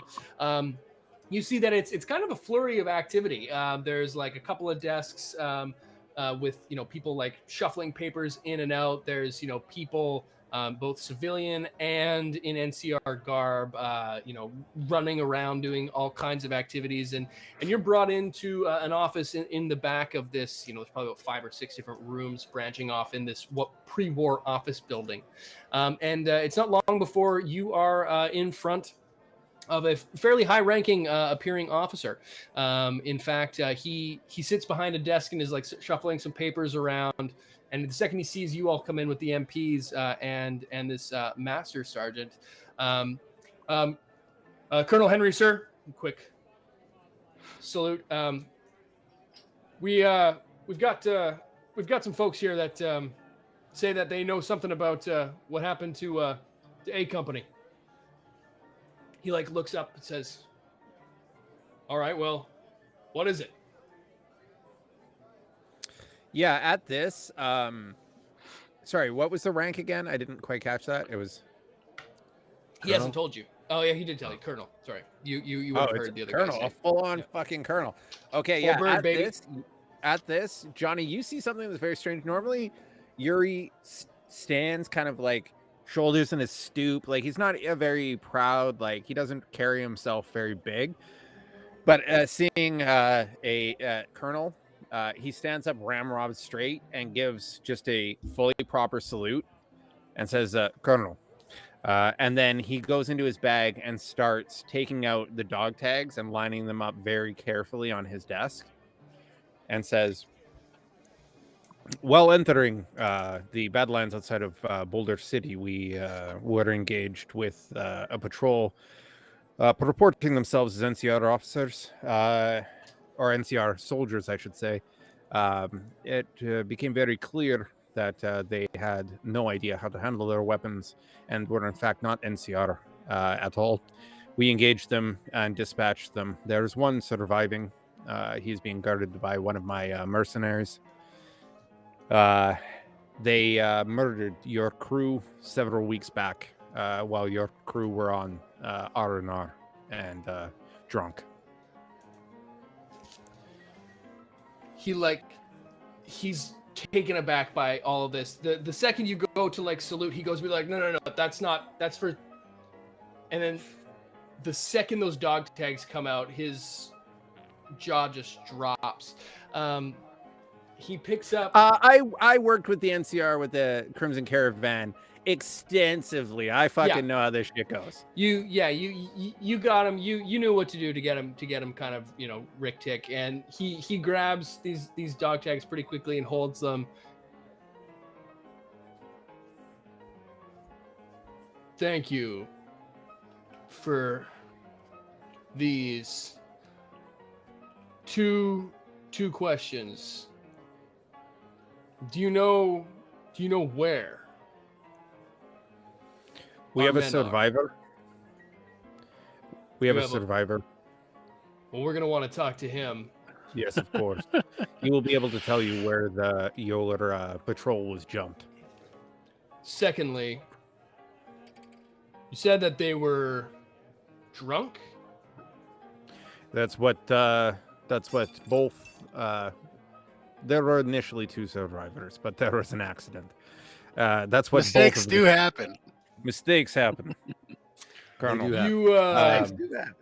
They both corroborated the story that your patrol was drunk when they were ambushed. I think you probably misheard them. I look around the room very slowly. Oh. Perhaps I did. In my old age, the years are not so good. That sounds more like it. Where is this where's this survivor? He's being guarded by one of my mercenaries. You're not Didn't actually ask- a mercenary. You're a dear friend. I didn't ask who had him. I asked where he was. He's being held not too far from these offices. In the upper city. Uptown, I should say. Well, we're gonna need to speak with this individual. He stands up, looks at his MPs. We're gonna want to have words with him pretty quickly here. Gives like 2 nods and they go and grab another 2. I also have the bodies of the men who ambushed your patrol on my Brahmin. What did you say your name was? Yuri Andropov, sir. And who's your friend here? Who's old blue? Hey, my name's Johnny Bottlecap. Pleasure to meet you. And he just no formality, just like sticks out his I'm assuming dirty hand for a handshake. Yeah, he's like totally shocked and a little bit appalled, but he takes it. Oh, okay, all right, that's good. That's what I get for asking, I guess. Okay, well, here's how I see this. You're gonna bring this one to me, and you've solved a couple of quandaries for me all at once here, Mr. Bottlecap, was it, and Andropov. Our folks have been missing for quite some time here now. We normally we would have been worried about desertion, but not wasn't really Smitty's type. A Company were good men. Some of the best we had, but let's just say we've had a bit of a problem with vices, let's say, in this place. New Vegas was bad, but not much better this side of the Rockies. We'll deal with this. I'd rather keep this interaction between us. The sheriff's department, they've given us they've given us some hard times, and maybe we've given them a little bit back and forth with our men being a little frivolous. So let's try to keep them out of this loop. I think would be best. You bring this individual to me, and there may be something we can do for you. We have a bit of an agreement with the caravan. It's more of an understanding, but I could see At that, fit. Yuri kind of like he smiles very knowingly. Indeed, I am very well aware, Colonel. Well, we're staying out of each other's way for the most part in this area. They're a bit bit particular, as you well know. Perhaps we can keep everyone out of this. Maybe there's something we can do for you to keep this out of the holotapes, as they say. The interaction is already fading from my mind. I want to forget everything that happened before I entered the gates of Boulder City. I think with perhaps a few caps or maybe some wayward equipment and a favor, and I can't I can't remember why I was even here. I do remember, however, there is a man that you need to see. I will go get him post haste. Johnny. Yeah. I won't labor on the RP of you walk to Grant. Grant gives Yeah, you I the walk guide. over to the one thing But that I will Grant- do though Oh, is go be ahead. like, Grant, what do you wish to remain out here or Oh, Grant is definitely going to stay outside. But before I Grant, hand get over outside. the loincloth kid, I'm going to lean in. I'm holding him from behind him, just holding his arms. I'm going to lean into his ear, You're probably gonna wish I shot you in the stomach. and then I push him forward to the group of men that all come out.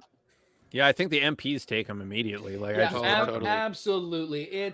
He's full on, like, I mean, he's already hogtied, so he's like bums rushed up, Jazzy Jeffed into the gates of the NCR of the NCR embassy, their little outpost there. Yeah, you have gained reputation with the NCR. Oh, Hey, there you that go. ain't not bad. It I'll ain't take it. not bad.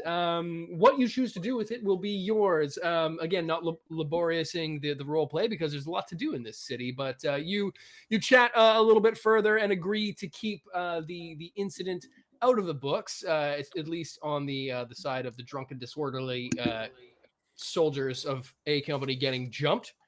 And yeah, Colonel Henry is pretty receptive to this. We'll say that you get we'll say that he digs into his desk drawer and pulls out. Oh wow! Okay, good, Monies. good for you. 30 caps. Not Sweet. bad. That ain't not bad. And as you're assuming you want to be done here, as you Oh, part, for sure, these. as you part ways, he gives you a bit of a handshake, both yourselves, first to Yuri, then to Johnny, and says, again, the appreciate the discretion, and you let us know if there's anything else we can do for you, but we'll consider this matter settled between the two of us. Question. Absolutely. Do I Sorry. overhear this last comment? I'll leave it up to you. I would like to. Then you do. I'm not going to address the colonel because I don't have the stature to do that. Are there any just like rank and file, like foot soldier NCR around? Yeah, we'll say that there's an MP or two around. This is he's the ranking officer of this outpost in this area. You get the idea. So yeah, he's got a bit of a, not a contingent, but he's got a dude with him pretty much. Yeah, there's guys at all around. times. Yeah. For sure. I'm gonna go up to the lower ranked guy and just be like, Yeah, we just came from Longmount not too long ago. Not a bad little place. Lots going on there. Next time you guys get out, you should swing by. Longmount. Is that oh, we haven't even seen that on any of the maps. Yeah, it's not large, let me tell you that, but nice little place to rest your feet, if you know what I mean. Okay, there you go. The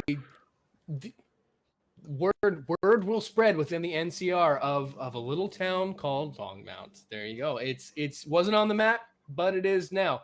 Well, all right. We'll get the loggies to update the charts. Many thanks, gents. And Colonel Henry and his MP move off. And as he does, he gives one quick look back and just a quick look at you, Andropov, and through the doors. There's a bit of an understanding there. As you make your way away from the embassy, what is... Sorry, just real quick, Colonel. What was his name so I can put it down? Henry. Colonel Henry. Colonel Hank.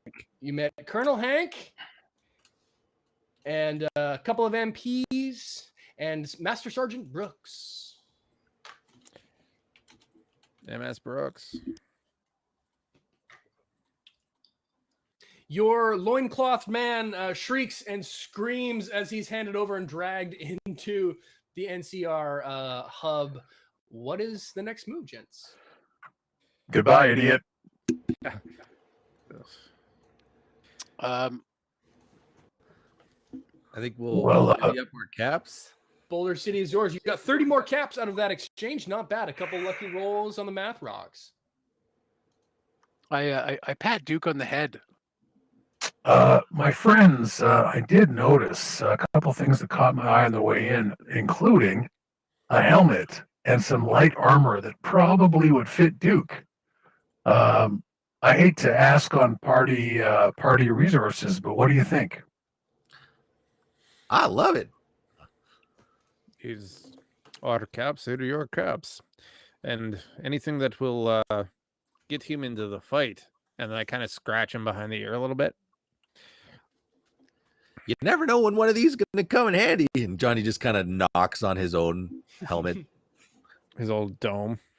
Yeah. True. Yeah, cool. Okay, yeah, let's head on over. Let's go to fucking shop. Let's do some shopping. Oh my God, shoes. Absolutely. Get in. Let's go yeah, shopping. From get in, girls.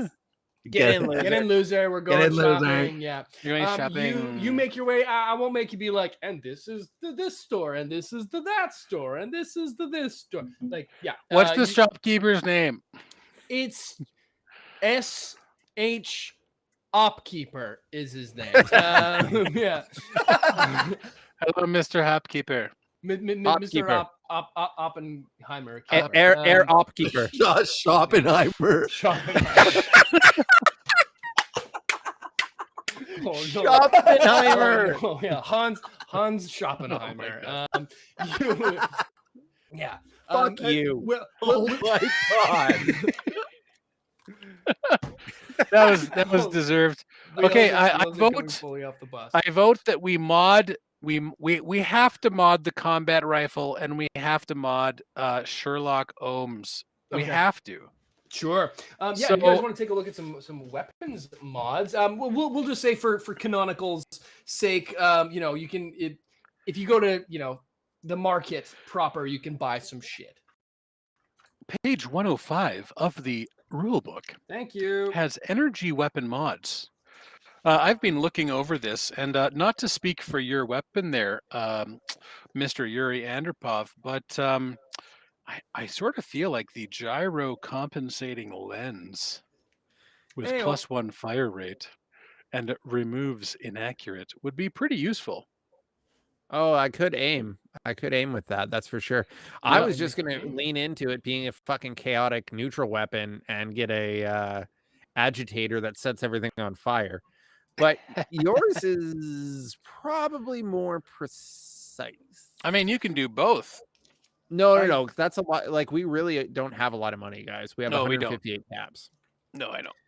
That's We're, true. we're okay for the dog armor. Can we splurge for that? It's not expensive. How much is the doggo armor? So Talk to me. It's actually 10 caps plus 7 caps for the helmet. So 17 caps. Done. it. 17 caps. In. Doggo armor Do it. spent. Doggo. Easy. Captain Easy Duke, money. the invincible dog. Yes, that's good. I like it because he was a little too squishy before. Yeah, I don't want him to get hurt at all. You said it was Yeah. 17. And now we have dog armor. Like think Dog about that. armor. That's pretty Okay, we great. have and I don't- 141 I don't have caps to left. steal capes like in the one-off Halloween special. Yeah, if you didn't watch the Halloween special, guys, Grant did not get the message about a piece about Totally. about fantastic. Yeah, he decided to give Duke a cape. It was quite cute. But They're like, here, Duke, yeah. smell this. We're gonna track someone. I'm Yeah. like, yeah, Duke's Because I gonna think- wear the cape.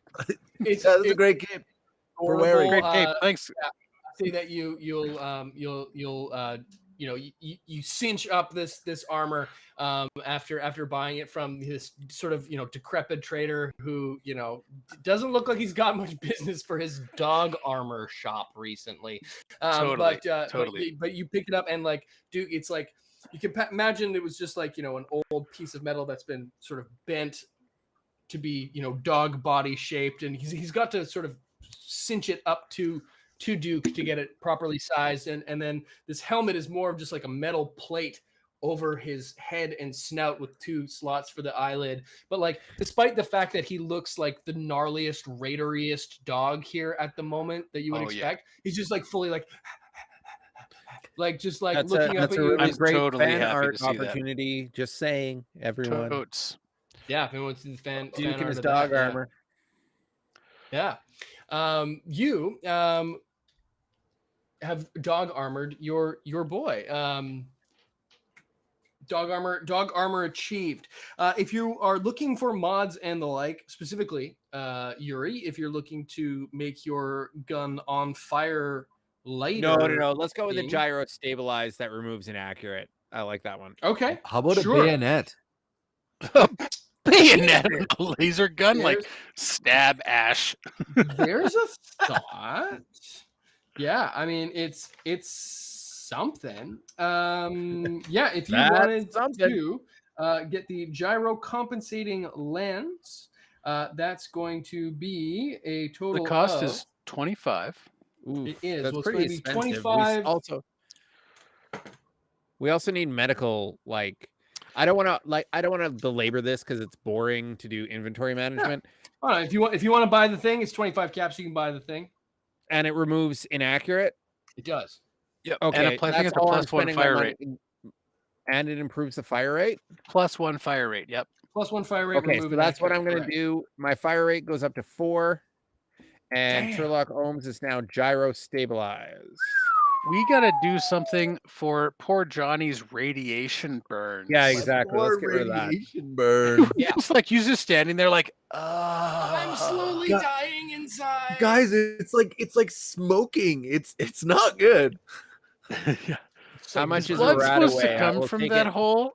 Just tell me how much a Radaway is, and it's coming out of the caps. Great cost. Well, you've got some options. Would you like to go to a doctor, or would you like to buy some Radaway?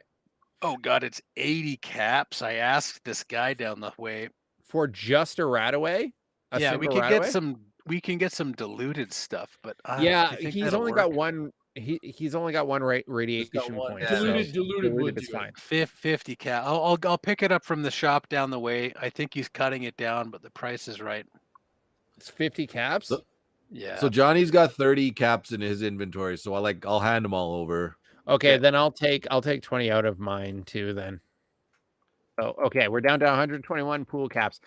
Did we, Overseer? Did we take the NCR armor and shit and weaponry, or did they? Oh, they took took all of that back. Okay, yeah, fair enough. Yeah, checks out. All right, fair enough. Okay, we got 121 caps to work with, I mean, boys. if you want to retcon that you hung on to it, I'll. No. I don't know. It's cleaner this way. It's a little bit beyond the pale. Sure. They wouldn't have let us walk out of there with that gear. Let's not fuck with pails. I think Johnny. I think Johnny. Real quick. I think we could do something with that combat rifle. Grant looks over at it, sort of asks if I can pick it up. I sort of look down the sights. Full disclosure, Grant has been looking through this and just like trying to min max all of our weapons 100%. No, it's good. I totally mean, have. You guys have got the money, and it's better to do. Yeah. I think if we could find a recoil compensating stock, it does require gun nut 3, but the cost is only +3 caps, and it becomes two-handed. You need to remove inaccurate, and it gets a +1 fire rate. That'd be pretty decent. I don't believe I'm a gun nut.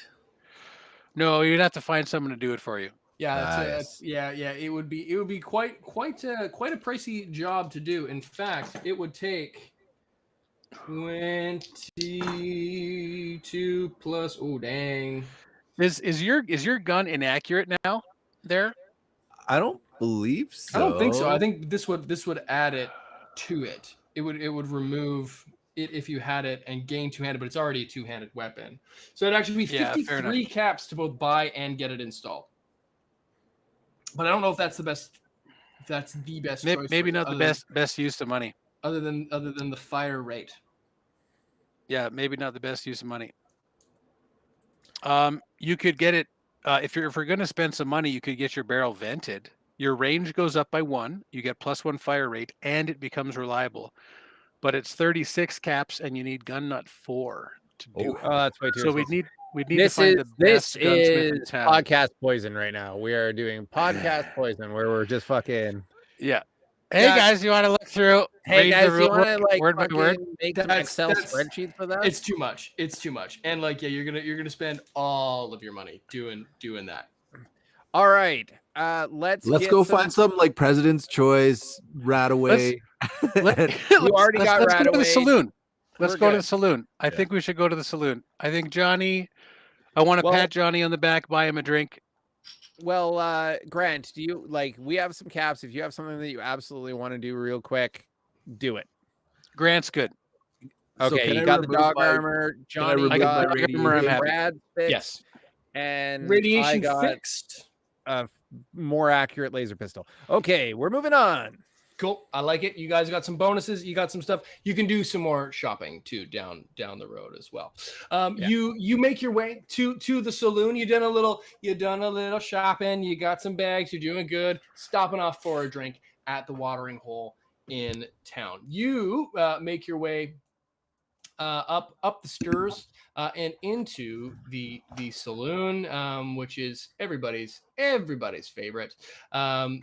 And the Brahmin tail. You see the young urchins looking over the joint as you make your way inside, and it's a rockin' joint. There's what the saloon in Longmount and then in Altona wasn't. It is a happening joint.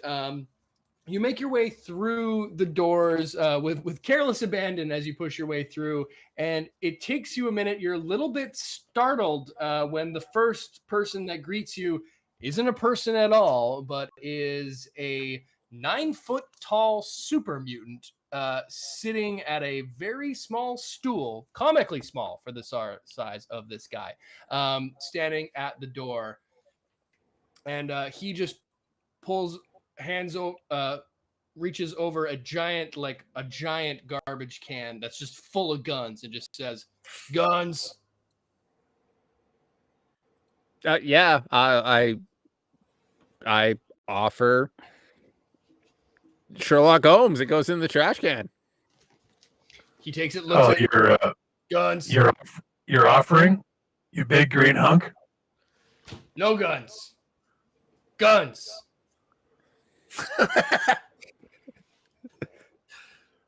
What is your name, doorman? Doorman. Hello, doorman. Guns. Doorman Guns. It's very nice to meet you. Doorman Guns was my father's name. Listen, just put the guns in the bucket, okay? He's like, Yeah. he's like, I give him like the biggest, toothiest grin and put Sherlock Holmes in there and be like, I'll be needing that back on the way out. Listen, you I get, but what's with these two? Pardon? He's like talking mutant to mutant right now. Like, what's with the deal? Just keep it. They don't let. They think I'm one of the dumb ones. Oh, they think you're stupid. They think that put you're the simple. guns. Yeah, okay. Put the fucking guns in the fucking bucket. They're going in, man. Just chill. Okay. All right. I put it in and be like, oh, yes, doorman Guns. You have the guns. Yeah. Guns. Bucket. And then I say way too loud, what a complete and absolute moron this guy is. Am I right? Yuri, you know this guy? Yeah, it's doorman Guns. Listen, don't get personal. Just get the fuck out of here, all right? Okay, I reluctantly slide my rifle in carefully, trying to keep it away from all of everyone else's dirty, I don't want to get their uncleaned shitty guns. on my good I don't want their gun. shitty guns touching my nice oiled gun. Nice, I like it. Yeah, you get the guns and like he looks at you and he kind of gives a Frankenstein. We're all monsters here. Exactly, and like sits back down at his post. as you make your way into the bar. You Fuck, see that I there's love me some doorman guns. Doorman Guns. New fan Doorman favorite Guns. NPC, Doorman Guns Jr. The second, yeah. A second. There is a very active and like flamboyant bartender doing like some fucking cocktail moves up at the bar, just like slinging stuff as you three step up. Oh geez, you gotta face it. You gotta face it. Only a Brahmin can love there, partner. What can old Whiskey Jack get you today? Oh, we suck it, Jack. Oh, I wasn't talking to you. I was talking to your friends with the mugs here. See what I did there? Hey, listen, fellas. Welcome to Brahmin Tail Saloon. What can I get y'all? Hey there, Whiskey Jack. I'll have anything but whiskey, thanks. Whiskey it is. Coming right up. I sigh and give him a cheers.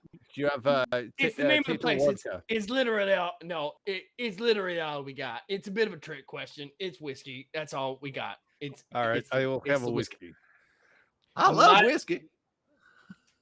Well, then I love you, and Whiskey Jack loves everybody who loves whiskey. Pulls up 3 shots, lines them up, takes 2 of them, puts 2 back down again, pours 3, and hands them to y'all. You can tell he is just soused at the moment. You three, I haven't seen y'all around these parts. I feel like I would recognize you for the suit, you for the face, and probably you for the face too, actually. No, we have not been here in, at least I haven't in many years. I think it's been about 6. You remember that big brouhaha resulted in what I would call a small fire, and 3 of your patrons might have been incapacitated. I do apologize for that. I hope you can let water be under the bridge on that one. Oh shit! You were there? I didn't start it, I promise. You didn't did start not the start fire? the Yes, we all got there. We got there. All right, good night, everyone. Man, that's what we're in the episode tonight, because it's not going to get better than that. Well, you know what? Believe it or not, it's still been burning. No, the embers have gone out a long time ago. But hey, you know what? That was don't tell anyone else. That was one of the funnest times that I ever had. It's pretty crazy when a fire can be happening in a party for about half an hour and nobody even realizes that the place is burning down. That's something else. I know, right? Yeah, I never forgot that night. Well, what's your name, pal? Hey, I'm Grant. Most of the time I go by Rifleman, but you got a nice establishment here, and I'm happy to be back. All right. Well, I mean, just keep the matches to yourselves if you can for the time being. But yeah, we'll give you. Yeah, this one's on the house. Just like I said, keep the combustibles to all yourselves. Gentlemen, well, that's all right. I mean, we got some food if y'all need, but I mean, I gotta get serving the rest of these patrons here. Old Jenny can't keep it going on her own. I'm coming, Jenny. 1 second. Yeah, I'm coming. She's Jenny. I think actually, Whiskey, if we could have a couple of rooms between us before you go. Oh yeah, okay. Well, you're gonna want to go up to the tenements for that. Just take the back stairs, and yeah, we can get you hooked out. That's easy enough. You got to pay the man upstairs though. Basil takes care of all of that, but he'll get you squared. Listen, Whiskey, this is also a bit of a weird question, but I don't suppose you're aware of any older ladies or gentlemen that are recently single and might be a bit thirsty. It's not for me. It's for, and I reach over and I grab Johnny by the shoulder, give him a little shake, and sort of elbow him a bit. Yeah, at this, Yuri rolls his eyes. If you need me, I will be at the Crimson Caravan. I'll be back for a room at the tenements later. And he just kind of wanders out. He takes a walk. He wants no part of this. There might be. It's hard to say. I mean, we get all caps coming through. I mean, this is kind of the place to be, and it's Friday night. It's a Friday night in this fictional world that I've decided, despite it only being the Thursday. Is there a player piano in this establishment that I can assume is playing music as we're Beauty. speaking? As a baseline, any saloon you ever enter in this game will have a player piano. This is a rule. This is the rule now. Any saloon has a player piano going at all times. In the fine print of this game, it just says there's always a piano. Okay, so Johnny is like a little embarrassed by how forward Grant has been in his prepositioning for whatever it is that he was alluding to. So he decides to go do his own thing and like draw attention to himself in his own way. So he goes and he sits at the player piano again, pretending like he's the one playing the song and knows all the words to whatever's going on. He knows all the words, so he's kind of singing and playing, but the playing is fake. Oh God, come on, close the loop. There's a joke here. This classic move we're now calling the bottle cap kicks in as you go and sit down to the player piano and kick up, and an old pre-war tune by one Mr. B. Joel starts playing on the piano. Ding ding ding ding ding ding ding ding ding ding ding ding ding, and you just start rocking out to We Didn't Start the Fire by Billy Joel, because that's what's happening. And you rock out. Johnny, we're gonna make the equivalent of a performance check. Give me a charisma plus, I guess it would be speech in this. No, charisma plus. We need to come up with like an X factor skill of some kind. But yeah, we'll just say spoopy. Yeah, spoopy. What was your spoopy value? It was pretty low. It was 3. It was 3. It was really not that good. We're gonna make it your spoopy. Then roll. If you haven't watched our Halloween episode, you now have to watch it. Do charisma plus spoopy. It could be charisma plus agility, maybe. Survival. Yep. Oh, I like that. Capricious nature. That's better. Charisma plus survival, because you're playing for your life now. I am playing for my life. Okay. Am I doing 2d20 or just the one? Dose d20. Dose. Okay, here we go. Did I indeed start the fire, or do I have any knowledge of this fire at all? Let's find out. All right. So that was 2 successes. And actually, no, survival is not a tag skill, but I rolled a 2 and a 6. Oh wow, You most certainly did not start this fire. Those are really good I rolls. did not start the fire. You get to play in, and you definitely start drawing the attention of all manner of folks. At first, it's a little bit bad. People are like, "Would you look at this motherfucker's pretending to play the player piano?" It's been a long time since anyone's done that. Like it's the equivalent of like the no stairway sign in Wayne's World. Like knock it off. But you start Billy Joel.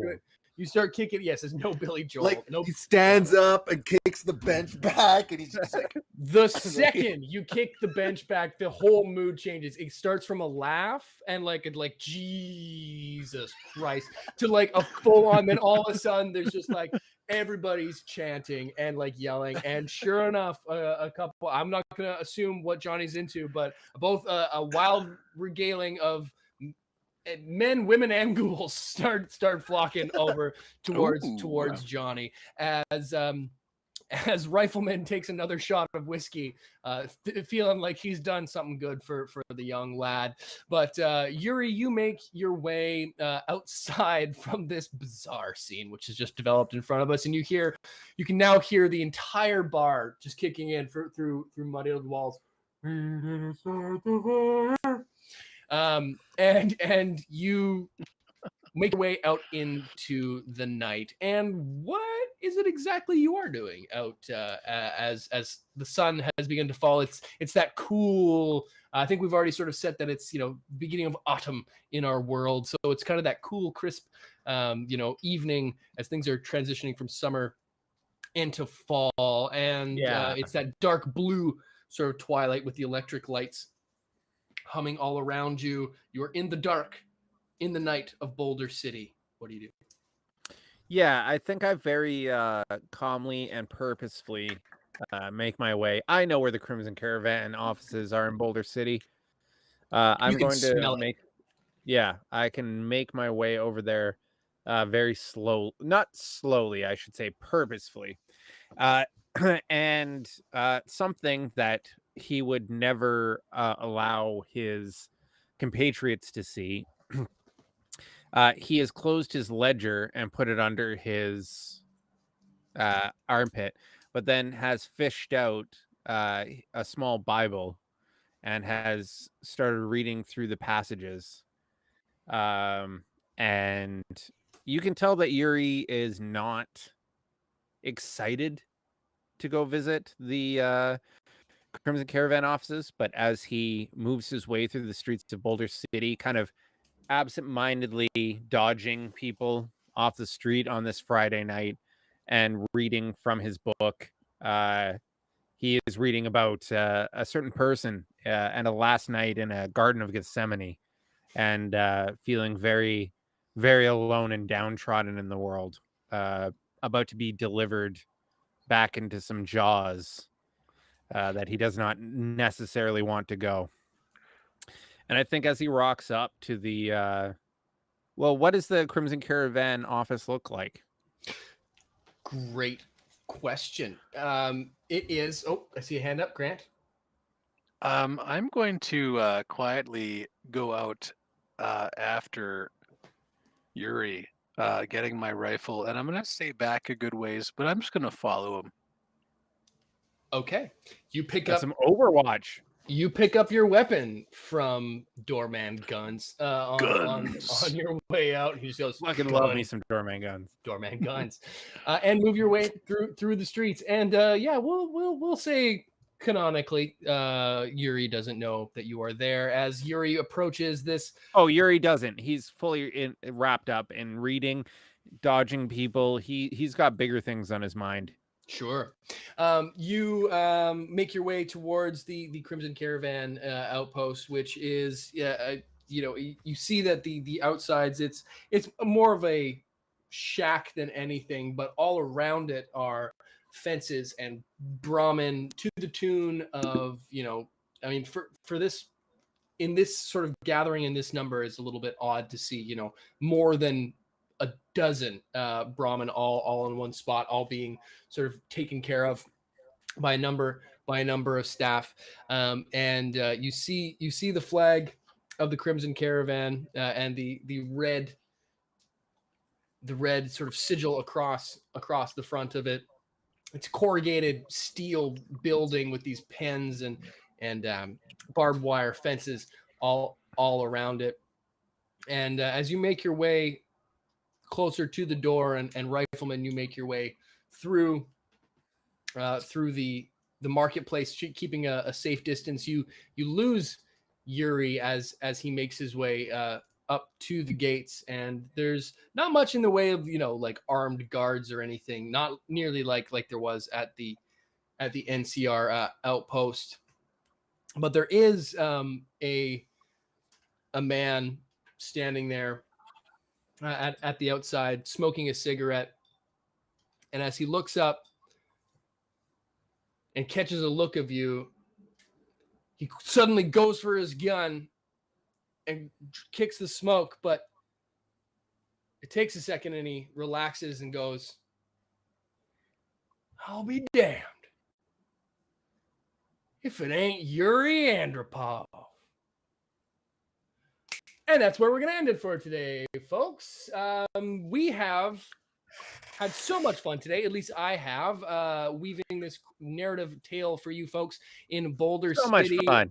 Was very excited to get these characters into this town and deal with some more interpersonal stuff. It's been a really shooty lately, but we even had some nice shooty stuff in there as well. So thank you all so much for tuning in. George Keith, RC Walker, We've got Capricious Nature, which a good call coming in with that survival plus charisma check for Johnny playing on the piano. And as we fade out into the distance with Johnny still rocking, we didn't start the fire in the distance. We will be back in 1 week instead of 2 weeks. We're going to be doing this all again on next Thursday before we go back to our every other week schedule. So it's been an absolute pleasure. Thank you all for coming back. I know we were gone for a couple of weeks, but it's so awesome to see this community continue to grow with lots of new people joining in. Wendy Ream joined the stream just to see how the game all went. So that's what this experiment has all been about from both this game and WGNR, just sharing these games with the community and trying to get people more involved. So thank you so much, everyone, for tuning in.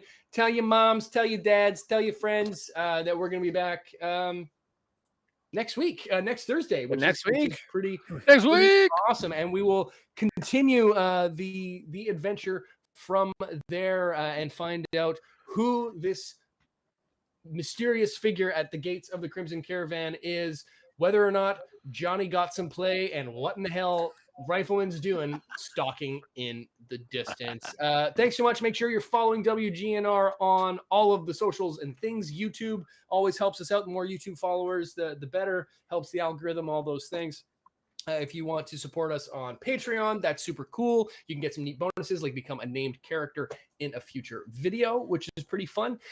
And you can also buy some merch on Streamlabs and all those fun things. And of course, find us on Discord to just come by and say hey, because that's where we like to hang out and chat about this game, Fallout Wasteland Warfare. Going to be diving into some Skyrim stuff sooner than later, trying to expand, but keep things in this niche. So like I said, tell everyone you know, and we will be back in a few short days, 1 week's time, and we will be back with more Fistful of Neutrons. Stay tuned. WGNR will be back. Goodbye, everybody. Thanks, everybody. Goodbye. Until next week.